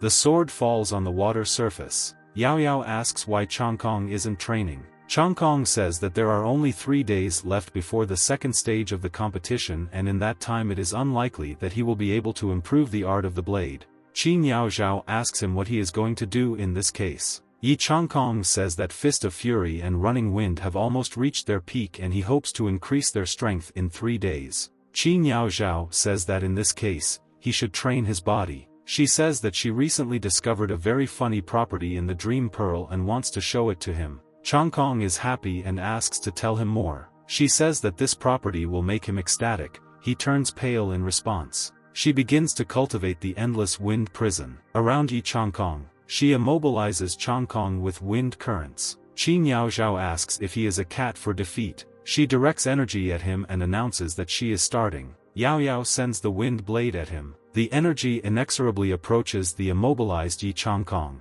The wind blade attack flies past Changkong's head, leaving a scratch on his cheek. Qin Yaozhao says that they will strengthen his running wind first. She flies into the air above Yi Changkong. She smiles and tells him to try and dodge her wind blade. He begins to run away, kicking up dust in the air, and shouts that this will be a piece of cake. Qin attacks with multiple wind blades and says don't underestimate her. Multiple wind blade attacks fly towards Changkong.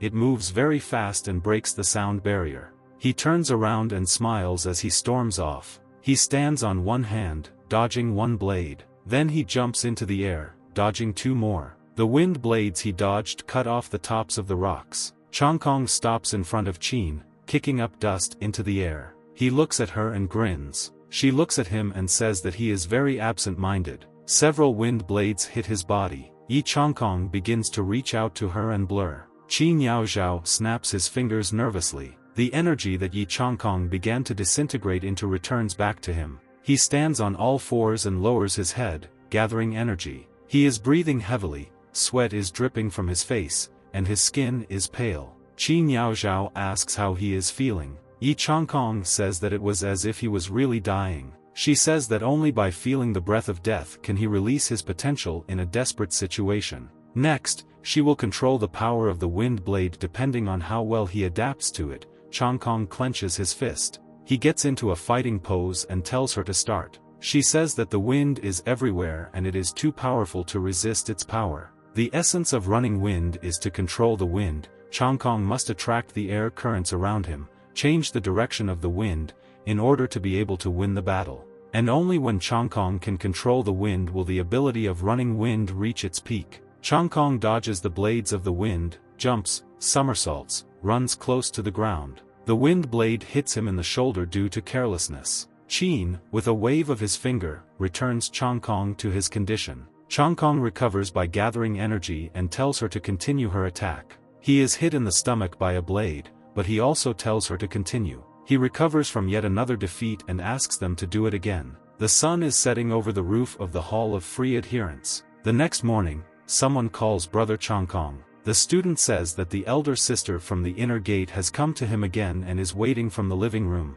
Yang Yi sits at the table with a cup of tea and crosses his legs. Yi Changkong comes into the living room and greets Sister Yi. She says he seems different to her compared to yesterday. Changkong sits down next to him and asks how he is different. Yi replies that he seems to have become calmer and more indifferent. He asks her to take a closer look. Maybe she will notice something else that has changed in him. Yang Yi blushes and says that he just seems different to her. He laughs and agrees. Changkong believes that after dying so much yesterday, his mind and temperament will definitely change. She takes out a bag and pulls out a ring from it. She says that this is something interesting especially for him. She spent 3,000 spirit stones on this sword, which weighs 350 kilograms. The highest yellow level of magic flows in the sword. Yi also prepared a 3rd level Xianlin potion for him. Changkong lights up at the sight of a vial of Xianlin potion. He says he has nothing but his body and asks if she will take it as payment. Yang Yi says that she has no need for his body and pinches his cheek. Changkong screams that he is hurt and asks for forgiveness. She says that she is doing everything possible to help him and asks him not to let her down at the tournament. He must get to the inner temple to help her deal with the 4 who attacked her. Changkong assures that everything will be fine and he won't cause any problems. An hour later, Changkong is cultivating and can't solve a small problem, and he's not sure that he can catch up with his worst rival. Qi Niaozhao says that with the help of the 3rd level Xianlin potion, he now has the ability to rise to the next level of cultivation. She asks if he's ready for the next round of training. The sun's rays on this day over the Hall of Free Adherence. Changkong is suffocating, his clothes are cut in some places. Qi Niaozhao says that he only has the initial stage of wind control, and if she increases the power of her attack, he will not be able to control that level. She takes out a magical pearl that emits purple energy. She says it's time to train the Fist of Fury. Multicolored energies flow from the pearl. Golems with glowing red eyes rise from the ground. Changkong is shocked by what is happening and watches as more of them emerge from the ground. Changkong doesn't understand what's going on and raises an eyebrow. He asks Sister Yao Yao why she is doing this to him and how they can help him improve his Fist of Fury. She smiles and tells him not to be careless. 2 golems approach Changkong from behind. They kick and punch him and he screams in pain. Changkong lies on his stomach with footprints on his back and face. The hero shouts that the golems are behaving unsportsmanlike and didn't even say hello. The golems shamelessly turn their heads away from him. Qi Niaozhao says that it was just a warm-up and it's over, and twirls a curl of hair around his finger, grinning. She says that next they will fight for real. Changkong twists his arm and crunches his shoulder, warming up. He gets into a fighting position, concentrates energy into his fists and tells them to attack. There is an expectant smile on his lips. One of the golems says that he clearly felt the anger boiling inside him. He copied Yi Changkong's technique. He says that the key to the Fist of Fury's power is anger and the desire to kill. He is rapidly approaching Yi Changkong. Golem says that Yi Changkong can control the anger flowing in the blood and the stern intent to kill the opponent. Combined with inner spiritual power, this takes Fist of Fury to the next level. Changkong grits his teeth after being hit by the golem and recoils. Blood is smeared on his lips. The golem attacks him again, focusing magic on its fist. The golems and Yi Changkong's fists hit each other, causing sparks and bursts of energy to fall from their impact. The force of the impact throws them in different directions with a shock wave. Changkong deftly twists and jumps off the ground, landing on his feet and hand. Changkong repeats the golem's words about the anger that thickens in his blood, the desire to kill that arises in his soul. He jumps up and rushes with a Fist of Fury strike at the golem. He shouts that they must repeat the fight. His eyes burn with rage and magic. 3 days have passed since the first stage and the second stage of the tournament begins. Flags fly over the battle arenas. Changkong walks along a paved road in the forest. The sun's rays break through the thick foliage and fall to the ground. 2 men are walking behind him. They whisper that he already has the 5th level of Chunmai. Yi Changkong walks ahead, unaware of his pursuers. Changkong turns towards the voice and recognizes his pursuers. He crosses his arms and tells the elder that he is not talented, but he just spent a lot of time training. The elder, with a worried expression on his face, asks him to refuse further participation in the big tournament. He says that his hard work and talent are already enough to prove himself in the first stage of the big tournament, and he does not want anything to happen to Changkong in the second stage. Changkong thanks him for his advice and concern and bows, but he cannot promise to fulfill the request. The elder says that this year's tournament is dangerous for him and says to wait a little until the next one to show all his strength and shine. Changkong remembers how he tried his best to improve in the shortest possible time and smiles, pleased with his achievements. He wanted to surpass Qin and take everything that belonged to him from Chu Yifan. He can't wait another year. He thinks a year is too long. He tells the departing elder that there are no questions about the future and only thoughts about the present. He bows his head and says that he has already decided everything a long time ago. The elder and his assistant go forward. The judge invites the students who have passed the second stage to come to the platform. Lonely leaves fly over the arena. The elders sit on the lower tiers under a man in blue robes. This turns out to be the head of the Qinyan clan, Yi Mingche. He drinks his tea and waits with interest for the performance. Someone asks if this is the guy who made a noise in the outer temple. Yi Changkong and the judge are standing on the platform. The talented 4 Qinyan sit and wait for the show. Lu Ma says there is nothing special about the guy. Luo Xian simply smiles at her remark. Tang Feng asks if this is the kid they saw in Beast Ridge and bites into the meat. Qing Fei Yu remembers that the guy's name is Yi Chongkong. He looks at him with disdain. The disciples are amazed that Yi Chongkong did not run away. Chongkong stands on the platform with his shoulders back. They say that they will show him what a ridiculous choice he made when he decided to come here and grin. The elder announces the rules of the second stage. There will be 10 battle arenas in total, with a total of 97 participants. Everyone has the right to challenge anyone to a duel. The winner remains in the ring and fights their opponents for 5 rounds before taking one of the 10 winners' spots. The loser returns to the waiting table and can challenge after a rest. Each student will have 3 attempts to call. The ranking of students who place in the top 10 is determined by the number of challenges, the number of challenges they have given and accepted, and the number of wins and losses. More than 50,000 students took part in the first stage, but only 97 passed the second. Heaven's Peak adepts made up a third of those who passed through. Chongkong realizes that this will be a difficult battle and frowns as he considers his plan of action. The second stage of the competition begins. Flags fly over the arena and platforms. You can hear applause from the stands. In the first arena, Jiang Shao challenged He Ming. They raised their fists, preparing to strike.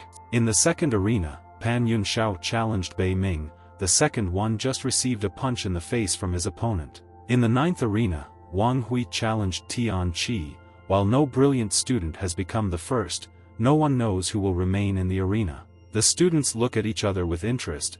Wang Beixiong glances at everyone. Zhen Shuiao looks back at him. Xiao Qing catches them looking at each other and smiles. Chongkong sits on a bench away from the arena and other adepts. He frowns, mentally preparing to enter the arena. He realizes that everyone is waiting for him to go on stage and smiles bitterly. The wind blows his hair. He decides to do them a favor and gets up from the bench. His silhouette is outlined by the bright midday sun. In the 8th battle arena, Qin Yi won. The judge joyfully waves a red flag against the blue sky. He has won 5 battles and occupies one of the first battle arenas. The winner absorbs with pleasure the image of a defeated, bleeding enemy. Fans are amazed that he achieved 5 victories so quickly and assume that he will become the first adept in the top 10 winners. Chongkong lands in the arena using magic. At the main battleground, Yi Chongkong challenged Qin Yi. Clouds of dust and small leaves spread under their feet. 3 confident students stand in the stands. The bald man stands with his arms crossed and says that Chongkong has finally come out. Another suggests that they lack confidence in their own abilities, but they realize that the longer they wait, the more elite students remain. The third says that they will have to gradually wear him down, spend a couple of lives, and then finish him off in one blow.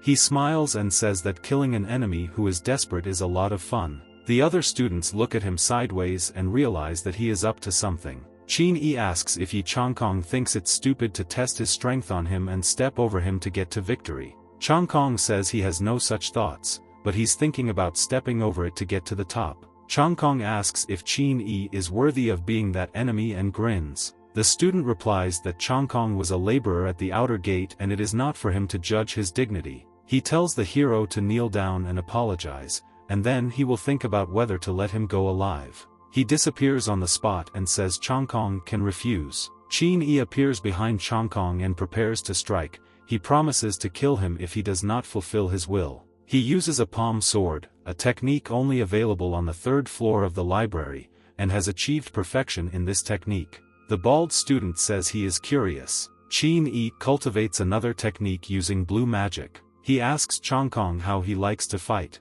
Yi Chongkong recognized the instantaneous movement and says that he missed. Qin Yi says there is no need to brag and cultivates the thunder god finger. A bolt of magic is aimed at Chongkong, but he stands still. At the moment of impact, he simply tilts his head, avoiding the attack. The attack leaves a dent in the stone wall. Suddenly, a hail of attacks rain down from the sky. Chongkong deftly goes around them, maneuvering between salvos. Qin Yi tells Chongkong not to shy away like a coward and start fighting like a real warrior. The elder and the mentor sit on the dais and watch what is happening. The elder says that he has not yet met adepts of the outer gate who could study the running wind technique to perfection. The mentor says that Chongkong will definitely take an honorable place in the tournament. Lu Ma says that it's funny that 2 months ago in the beast's spine, they were deceived by this boy. Her comrade says that anyone who tried to deceive them in the Qin Yun sect is already dead. Lu Ma says that it is not surprising that Chu Yifun's elder brother, who left the Qin Yun clan, is so angry with this annoying guy. The man says that he will hope that he can go through the inner gate. Qin Yi attacks Chang Kong, he dodges and he tells him to stop constantly jumping like a cockroach. He puts his hands together, forming a powerful attack. The attack is so strong that it pierces other arenas. Qin Yi looks at his work with a satisfied expression. His attack left a deep rut in the ground and a dent in the wall. He smiles and is glad that the end of the garbage has come. The student asks why he killed him. Another student says that he could not do this. Chang Kong says that he hardly thought that Qin Yi would show him something interesting. At this moment, Qin Yi turns around angrily. He attacks him with his palm sword and shouts for Chang Kong to finally die. Chang Kong replies that now it doesn't seem like Qin Yi is capable of doing anything to him. Chang Kong disappears into thin air and Qin Yi wonders what happened. Chang Kong grabs his face and pulls him back. Chang Kong, with red eyes, swings at Qin Yi to slam him into the ground. Qin Yi falls to the ground with a flourish and fragments fly from the arena. On the face, which Chang Kong is still holding in his grip, the student is shocked that Qin Yi was knocked out with one blow. The bald student confirms that it only took one hit. The third student grins after seeing Chang Kong's skills. The referee raises a red flag over the 8th platform. Chang Kong won. In the middle of the platform is a crater from the fall of Qin Yi. Qin Yi was defeated in one blow by Yi Chang Kong. Someone shouts that he cheated and that brother Qin Yi should get up. Chang Kong calmly listens to the shouts and smiles. He chooses the next opponent for the fight. The student tells Zheng Chu not to feel sorry for Yi Chang Kong and let him know what it's like to get hit in the face. The judge says that the 8th battle arena has been destroyed, so the fighting in this arena has been suspended. Once everything can be restored, they will continue. Workers with digging and construction tools began rebuilding the platform. After a while, they lined up in front of an intact platform. Zheng Chu from the peak of heaven wants to fight. He jumps over the fence. He puts his sword forward and calls Yi Chang Kong a waste of handyman, and no one expected that he could whitewash Qin Yi. Yi Chang Kong looks at him from under his brows and asks him what he called him. Zheng Chu says that the victory over Qin Yi is an accident and says that now he will show what true talent is. Chang Kong reaches for his weapon and says not to underestimate him. He uses the guillotine technique with his magic sword. Zheng Chu bleeds from his mouth and nose, rolling his eyes. The elder of the heavenly peak frowns. The student asks how dare Chang Kong do such a thing. Chang Kong straightens his sword hand and addresses anyone who wants to kill him. He advises them to prepare for sudden death. The bald student says he wants to try. His friend says it's crazy. He confidently walks towards the 8th platform. Xiao Qin from the peak of the earth asks the judge to allow him to engage in battle. The judge says that the arena master has not yet had time to rest and needs to wait for now. The student shouts that while the master is in the arena, he is obliged to accept any challenge. He laughs and says that the arena master must have chickened out. Chang Kong calmly looks back at him and remains silent. Yi Chang Kong straightens his sword arm and says he accepts the challenge. Xiao Qin uses the Delhi contemplation technique and creates an immovable shield. He says that he has no chance in hand-to-hand combat, but if we talk about a long fight, Yi Chang Kong will not defeat him. Chang Kong asks if this is the Iron Skin Turtle's tactics. He raises his hand and offers to check how durable this shell is. Qi Yiyun says that this is not enough to break through his shield. Chang Kong says that he did not hit with all his strength. He uses the Dian blade art Sang. Many blades fly towards Xiao Qing's shield. Any attack is futile against an immovable shield. Zheng Shuio asks if this is the famous immovable shield of Xiao Qing. This is a mysterious defense technique that accumulates energy from attacks and issues a counterattack with a concussive effect. The adept replies that Brother Xiao is strong in counterattacks, and as soon as the right moment to attack arrives, the enemy will be destroyed. In addition, the indestructible shield is also a striking spear. Chang Kong says that Xiao Qing has a strong shell, because he uses all his power, but the shield does not break through. Xiao Qing decides that it is time to use a counterattack. He uses the immovable shield and the gate of knowledge against Yi Chang Kong. Chang Kong jumps back and says that the turtle bites painfully. A student shouts from the stands for Xiao Qin to completely exhaust his opponent. Chang Kong realized that at the moment of counterattack his defense was weakest and he needed to somehow deceive him. Chang Kong is eager to fight again. Xiao Qin thinks that he is in too much of a hurry and his movements are completely careless. He says that Chang Kong is weak and it's time for them to end this fight. Chang Kong realizes that the ruse has worked when Xiao Qin launches a counterattack. The adept shouts for Xiao Qin to take his time, because Chang Kong is up to something. Xiao Qin is called out and told not to rush, because the enemy is planning something. Chang Kong rushing towards him and realizes that this is an illusion. He realizes that Chang Kong is on his left and prepares to attack. Xiao Qin does not lower her guard. Chang Kong attacks with his sword, but there is no result. Xiao Qin opens the gate of consciousness and counterattacks Chang Kong. Chang Kong jumps back and says that he didn't think he would have time to react. Xiao Qin has reached the 6th level of Chongmai, the volume of his qi and spiritual power is much greater than his, therefore, Chang Kong decides not to waste energy on him and call it a day. Chang Kong knows that there are disadvantages to any defensive technique. He understands what he should do. Chang Kong realizes that his fighting technique was wrong. He suddenly lowers the tip of his sword into the ground. He begins to drill into the bottom of the platform. The adept frowns and asks what Chang Kong is doing. Chang Kong figures fly towards Xiao Qin and he does not remove his protection. Xiao Qin says that he has already used this tactic. He asks how long Chang Kong can keep spinning. Xiao Qin promises that as soon as he stops his attacks, he will lose. Suddenly the ground near his feet begins to crack. Xiao Qin is confused as to what it could be. It bounces back and a red beam of light appears from the ground. Chang Kong appears from the ground and asks where his rival is going. Xiao Qin realized that Chang Kong's plan was to hide and attack from underground. Xiao Qin asks if he really thinks he can defeat his shield technique. He uses the shield technique to create the changes of the 5 slopes.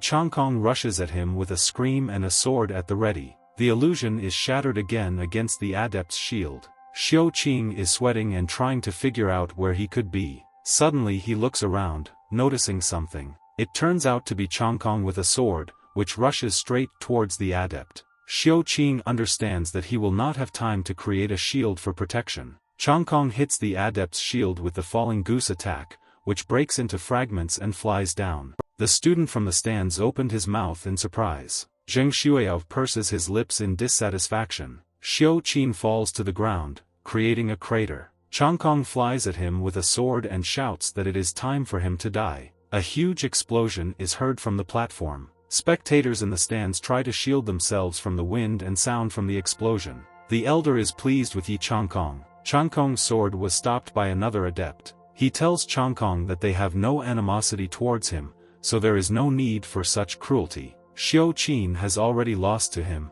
and he asks for mercy. Su Hao asks to be allowed to fight instead of his friend if Chang Kong's thirst is so great. Chang Kong removes the sword from Su Hao's hands. Su Hao carries his friend on his shoulder. The referee announces that if Su Hao leaves the arena, he will be considered a loser. He replies that he doesn't care. 8th arena, Chang Kong won. Chang Kong spent too much energy in one fight, and if Xiao Qin held out longer, the energy might not be enough. Shuiao's turn. Ice grows under her shoes, which she climbs. She creates icy steps along which she ascends to the arena. She says she doesn't want to take the chance. She creates a spear and says that she was assigned to deal with him. She asks not to complain about her in the next world. Sweat appears on Chang Kong's face. Zheng Shuiao points the tip at him and challenges him to fight. Chang Kong says that everyone is in too much of a hurry and asks that they give him at least a little time to recover, and reaches into his pocket. He takes out the crystals and says that today he will disappoint them.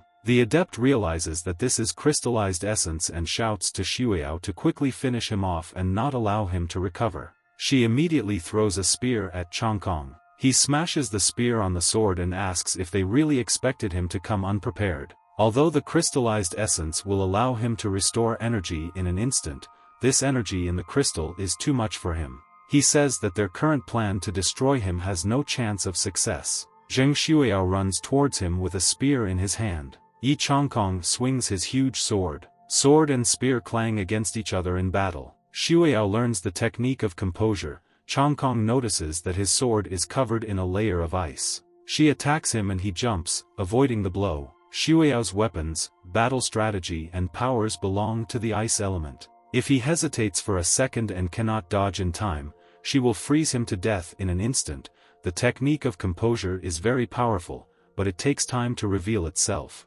Zheng Xueyao says that as soon as he felt her composure, he immediately distanced himself from her. Apparently he's not that stupid. Chang Kong grips the hilt of his sword and realizes that he only has one chance. He runs up behind her using the running wind technique. He pierces her with his sword using the alarmed swan technique. The adherents wonder if Sister Xueyao really lost. The adept says that she is as strong as he is, so she won't lose so easily. She used the ice illusion technique. Chang Kong realizes that he was mistaken. Ice arrows fly towards him in the direction of the sword. The arrows fly very close to his body. Zheng Xueyao says that men are very arrogant. Chang Kong was hit in the shoulder by one arrow. He begins to lose spiritual energy. The flow of spiritual power has slowed down.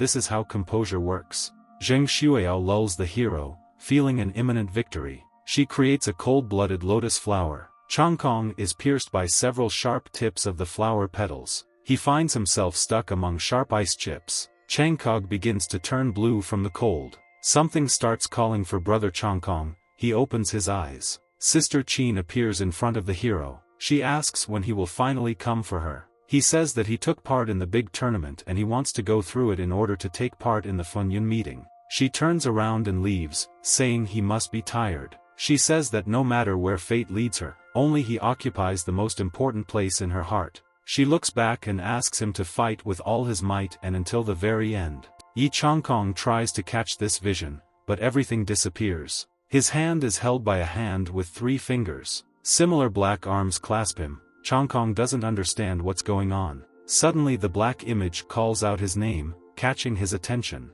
The image says that it will take away from him everything that he values. Chang Kong recognizes the monster's voice as the voice of Chu Yifan. He shouts that he will never give up on his goals. Suddenly, his figure in the ice lotus begins to glow scarlet. Because of the ice shards, Zhen's clothes Xueyao begins to tear. She covers herself and realizes that he has escaped her trap of composure and is now regaining his strength. The mentor realizes that he used the emotion of anger to get out of her technique and is now suppressing Xueyao's power. The elder raises his eyebrows in surprise and praises Chang Kong. Yi Chang Kong's hand appears from under the ice. He escapes the ice trap by melting the ice around him. He jumps towards Zhen Xueyao. The ice behind him explodes from the surge of his energy. Zhen Xueyao calls him a crazy mongrel and begins to conjure arrows to hit him. Chang Kong calmly approaches, her arrows flying in his direction. Yi Chang Kong shouts and arrows Zhen Xueyao simply crashes against his body. She realizes in horror that her arrows have no effect on him. Meanwhile, he approaches her and swings his fist covered in magic.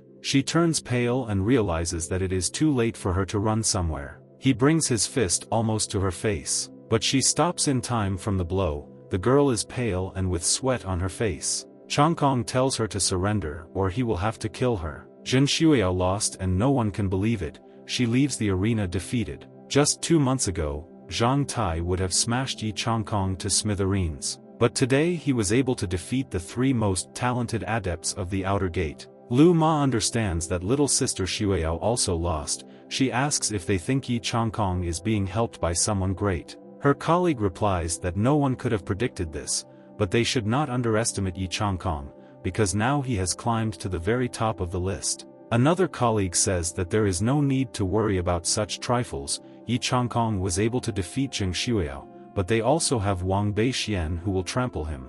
The first comrade in arms says that their man must take first place and anyone who opposes their will must die. Lu Ma reminds that Yi Chang Kong is in the arena, and they have no way there. They tell her that there is no need to worry, because there is already a plan, by executing which they will turn Yi Chang Kong into an obedient dog.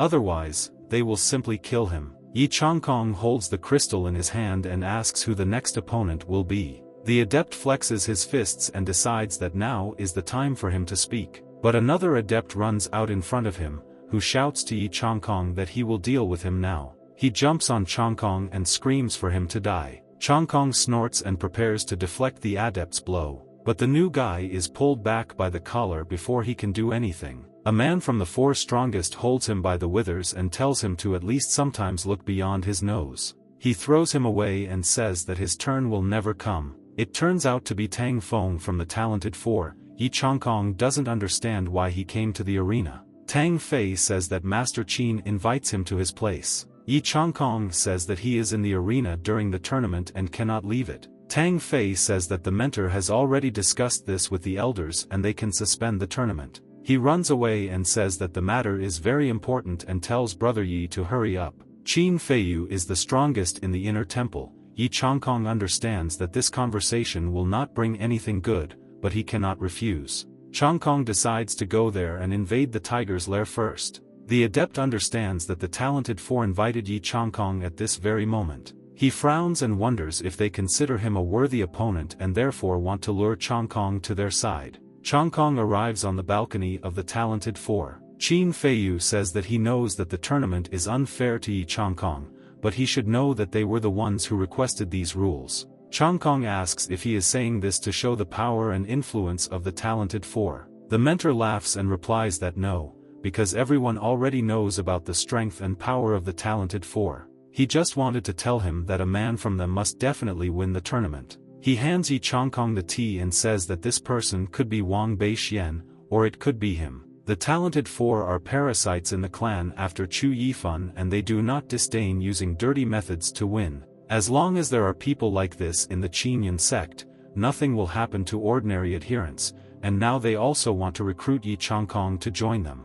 Qin Feiyu says that if Yi Changkong agrees, they will immediately throw out Wang Beixian and the tournament will be dedicated to the hero. And that's not all he gets, they will give him all the secret techniques and teachings and help him soar to the stars. Qin Feiyu thinks that none of the adepts will ever refuse such an offer and Yi Changkong will now become his pet dog. But Yi Changkong just grins and says that he doesn't want to. The mentor frowns and asks why he is rejecting such a generous offer. Changkong replies that he is not their minion like the other weaklings he beat today. He says that he does not want to serve anyone, much less their gang, and will take first place on his own. He turns around and leaves, saying that they are going their separate ways and not to be disturbed anymore. Tang Fei asks if Yi Changkong will really just leave. Yi Changkong turns around and asks if they need to repeat it syllable by syllable for them to understand. Qin Feiyu stops him with a gesture of his hand. He tells Yi Changkong that he doesn't offer this to everyone. He comes up and puts his hand on his shoulder. Qin Feiyu asks him to think carefully,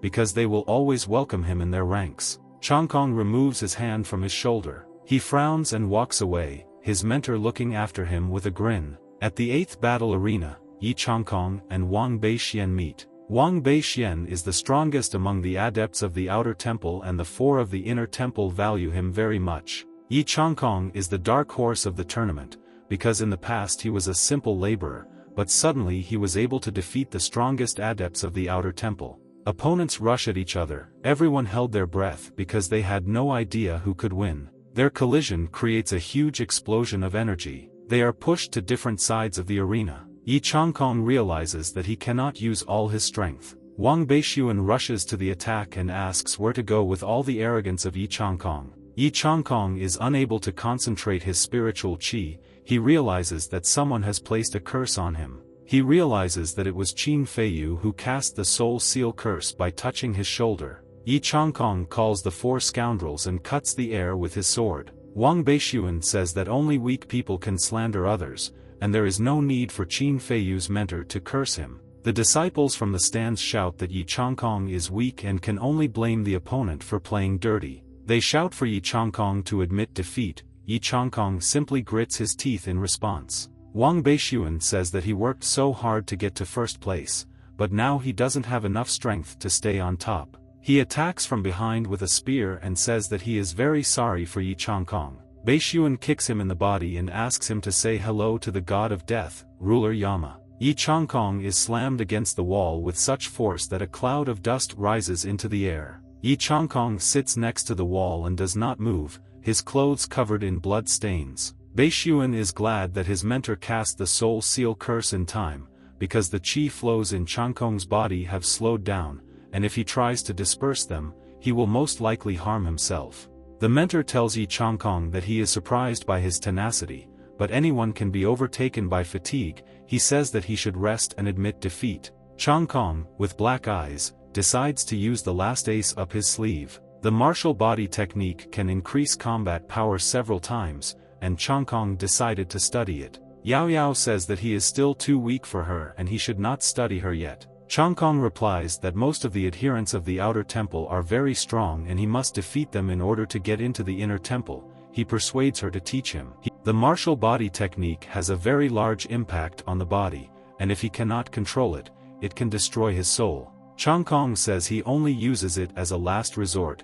Yao Yao agrees to teach him. The martial body technique is activated by blood and must wait half an hour to use again. Yao Yao drops the pearl with the technique. The pearl impacts Chang Kong's head. Yao Yao asks not to use the technique just like that, only in the most dangerous situation. Chang Kong places his palm on the ground and pushes off. He says that if they are unable to fight honestly, then they will have to pay with their lives. Tongues of energy erupt from his mouth. He promises them that he will show no mercy. Red energy begins to emanate from him.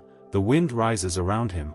Wang Beixuan covers himself with his hand. He asks if the soul seal curse has broken. The mentor realizes that he has mastered the martial body technique and with this power has broken the curse of the soul seal. Beixuan understands that Chang Kong was able to restore spiritual qi, but he will not be able to fight with the wounds he received, otherwise it will be tantamount to death. Chang Kong says that Beixuan is not familiar with the martial body technique. He reaches for his sword. Chang Kong says that it is normal that Beixuan does not know about her, because he is just an adept of the outer temple. He activates the immortal body. Wang Beixuan does not understand how Yi Changkog knows the martial technique of the Almighty. He runs to the attack and shouts that he does not believe that this is possible. Chang Kong raises his fist and grins, ready to attack. His fist is covered in red energy. Chang Kong punches Beixuan and throws him back. It rolls across the ground. Blood is flowing from his mouth. Chang Kong runs behind him and prepares a heavy blow from the immortal body technique. Beixuan lies and tries to cover himself with his hands. Chang Kong's sword hits the ground, creating a crater. Wang Beixiong ends up buried under rubble. Chang Kong stands nearby, leaning on his sword. Yi Chang Kong sits down on the ground and clutches his chest, as he could barely cope.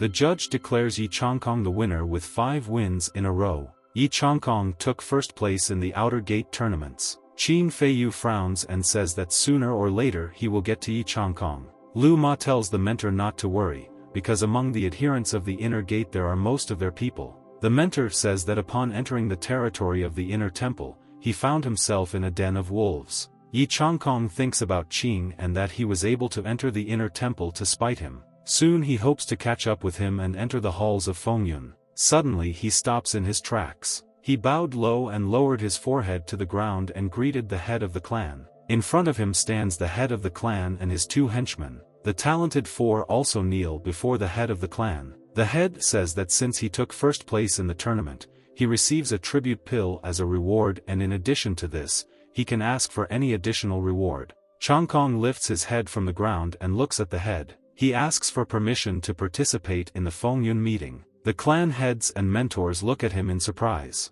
The head of the Heavenly Peak says that Yi Chang Kong does not understand what he is asking for, because the Fengyun assembly is a sacred place. The head of the sect says that he can allow him to go there. Participation in the meeting determines the future of the entire sect, and Chu Yifan and Lin Yuaqin will go from their sect. The head will not be able to secure Yi Chang Kong's participation in this meeting. Yi Chang Kong asks in surprise why not. The head of the clan replies that he is not strong enough. To obtain permission to participate in the Fengyun assembly, it must be obtained in battle, and now he won't be able to do it. Fengyun assembly gave 5 seats to the Qindan country and the clans fought for these seats. The head promises to give Yi Chang Kong the opportunity to compete for a place, but he will have to qualify on his own. Qin Feiyu snorts at the desire of a 6th-level Chongmai practitioner to attend the Fengyun meeting. The head of the clan says that he gives him the right to make one more request. Yi Chang Kong himself wants to choose the hall in which to practice, and this is the Hall of Laws of the Inner Temple. The mentors raise their eyebrows in surprise. The head of the clan grunts in response and frowns. He asks if Yi Chang Kong is really sure of his desire. Yi Chang Kong says he is confident. The head of the clan agrees. He wanted to send Yi Chang Kong to the first peak of the inner temple, but for Yi Changkong's determination, he decides to give him the Star River Sword. From now on, Yi Changkong is an adept of the Hall of Laws and the Inner Temple. He is called upon to bring law and justice to their clan. Tang Feng laughs and says that it is good that he did not enter the Peak of Heaven. The mentor laughs, thinking that Changkong thinks that the Hall of Laws has some real power. The Hall of Laws in the Inner Temple is just a name, and Yi Changkong made a big mistake with his choice.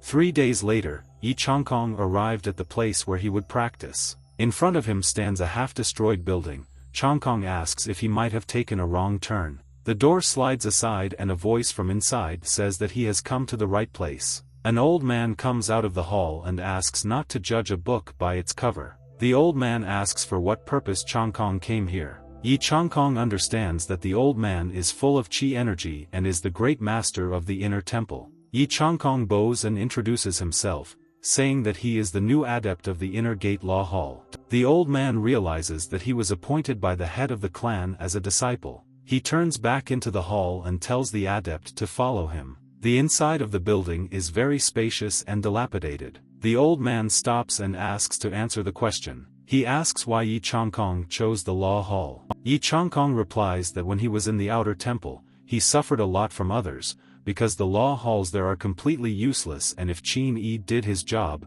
it would be easier for everyone. The old man asks if he became an adept in order to punish the talented four. Yi Changkong confirms his words and does not understand why the halls of law allow these four to rampage and ruin the lives of adepts. The old man turns around and tells Yi Changkong to watch his tongue. The hero covers himself with his hand and says that he only told the truth. The old man's eyes sparkle and he says that he is making very bold statements. Yi Changkong says that he personally suffered from such actions of Chu Yifan, because he stole his destiny from him. Once he considered him a brother and helped him in everything. Changkong told Brother Chu that once every 100 years a heavenly fruit grows on the sacred cypress tree, which speeds up cultivation many times over. Chu Yifang was happy that Yi Changkong had obtained the heavenly fruit. The hero offers to divide his strength in half, because this will be just enough to overcome the Chunmai border. Suddenly, Yi Changkong is pierced right through by a sword from the back.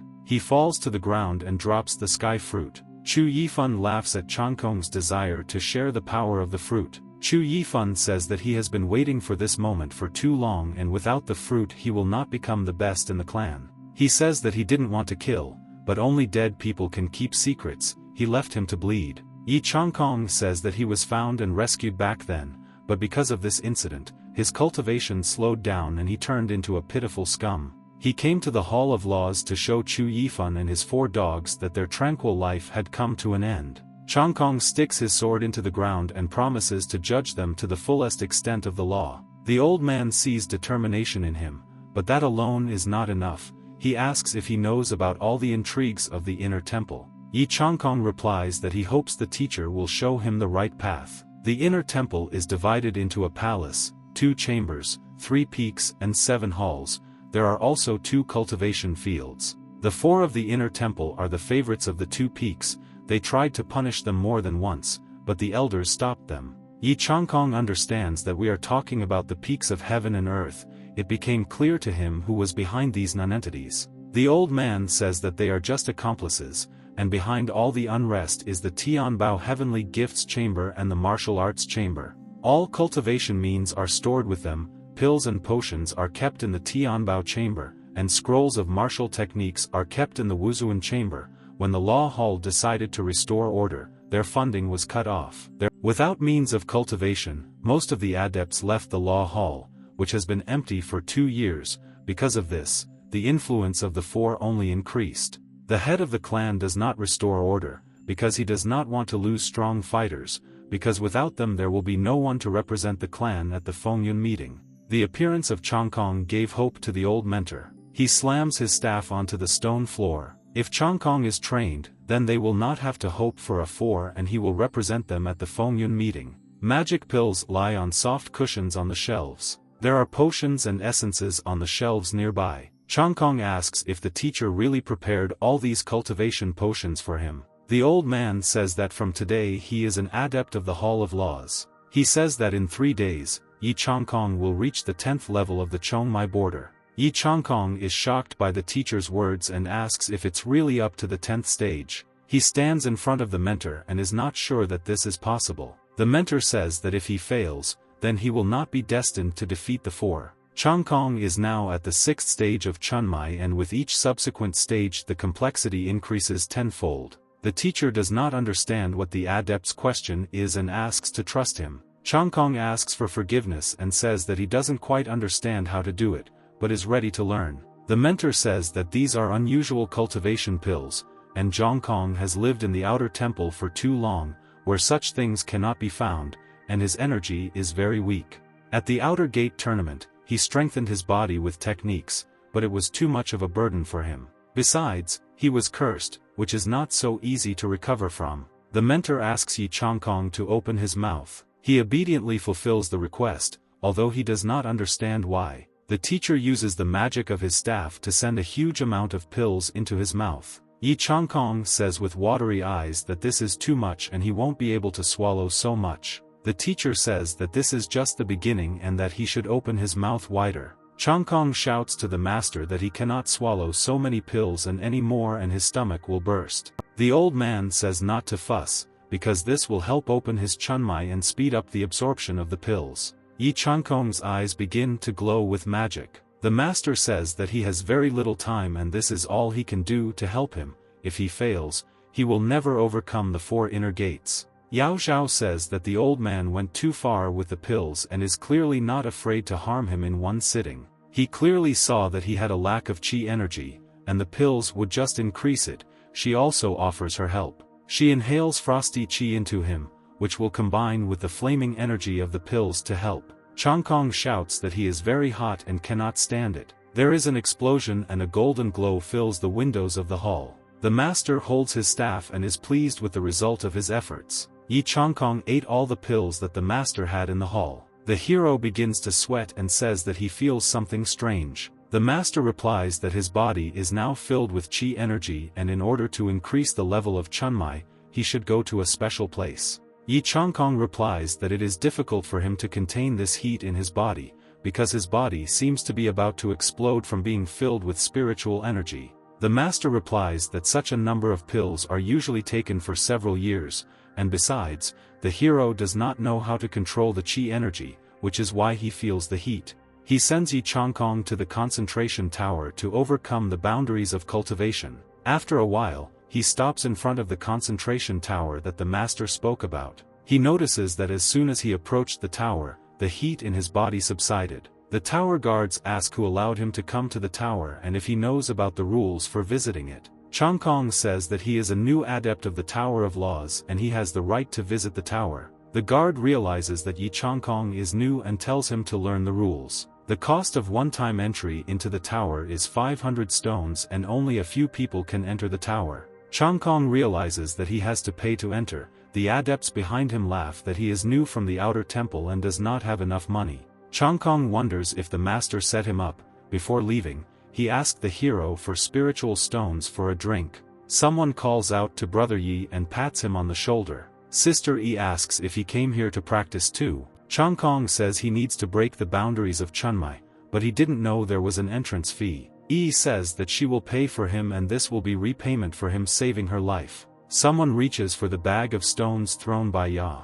Some guy grabs him and asks if Changkong is so poor that he allows a girl to pay for himself. Yi Changkong and Yang Yi look at the blonde in surprise. It turned out to be Huan Tianyu. He turns to Yi Changkong and asks how he managed to become an adept of the inner temple after almost a year. Yi Changkong clenches his fists and asks what he wants from him. The girl looks excitedly at the altercation. Huan Tianyu warns that even though Yi Changkong has become an adept of the Hall of Laws, let him not even think that he can change his fate and knows his place. He grabs Yang Yi's hand. Because she is from the Huan clan, he says that if he sees Yi Changkong running after Yi again, he will be in trouble. Yang Yi snatches her hand from his grip and shouts that she is not from the Huan clan and that Huan Tianyu should mind his own business. He asks if he treats her badly. He reminds her that if it weren't for the help of the Huan clan, she would never have gotten into the inner temple. The man points at Yi Changkong and tells her to ask the talented four for help instead of clinging to this trash.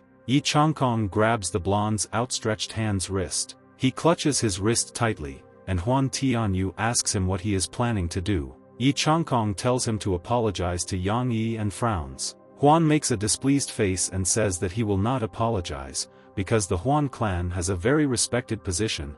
He promises to grind him into powder if he doesn't let him go. Yi Changkong says that he is an adept of the Hall of Laws, and Huan insults other adepts and does not allow them to go to the Qi concentration tower. He screams that he is in pain. Yi Changkong squeezes Huan Tianyu's wrist even tighter and pulls him closer to him, frowns and tells him to apologize. Yang Yi tells Yi Changkong not to mess with Huan, because his clan owns the Chamber of Heavenly Gifts, that is, in fact, everyone is here and should not cross his path. Huan Tianyu swings at Yi Changkong and grits his teeth. He shouts that he has never before asked forgiveness from any servant with tender feelings. Suddenly there is an explosion, pieces of the building and road fly in all directions. Huan Tianyu stands with his arm outstretched and does not understand what happened. His clothes have turned into rags and he stands half naked. Yi Changkong says that he is a nonentity who can only develop with the help of pills. The Star River sword glitters in the sun. Yi Changkong smiles and asks if Huan Tianyu is tired of living. He places the sword on his shoulder. Huan Tianyu blames Yi Changkong for the attack and says that even the talented four from the inner temple are afraid of his family and he attacked a very influential person. Yi Changkong points the Star River sword towards Huan Tianyu and says that he is enforcing the laws, because these are the rules of the clan. Huan Tianyu stretches his face and neck to be away from Yi Changkong's sword. He turns pale and mumbles. The other disciples rejoice and say that the bastards from the Huan clan are just bragging about their name. Yi Changkong does not take his eyes off his opponent. Huang Tianyu's knees are shaking. A crowd of disciples support Yi Changkong and say that he is doing justice. A glaive flies towards Yi Changkong. This glaive is made of iron and has a long handle. Changkong immediately turns around, eyes wide. He felt a weapon flying towards him. The glaive crashes into the ground where Yi Changkong stood a moment ago. He managed to jump out of his seat in time. Huan Tianyu stands in complete shock. Changkong breaks his jump by clinging to the ground. He asks what else it could be. It turned out to be Bai Changfen. He stands in front of Huan Tianyu and asks Yi Changkong why he is causing chaos here. The fat man stands behind Huan Tianyu and says that the gentleman has a lovely outfit. He tells him to shut up. Bai Changfen bows and apologizes for being late.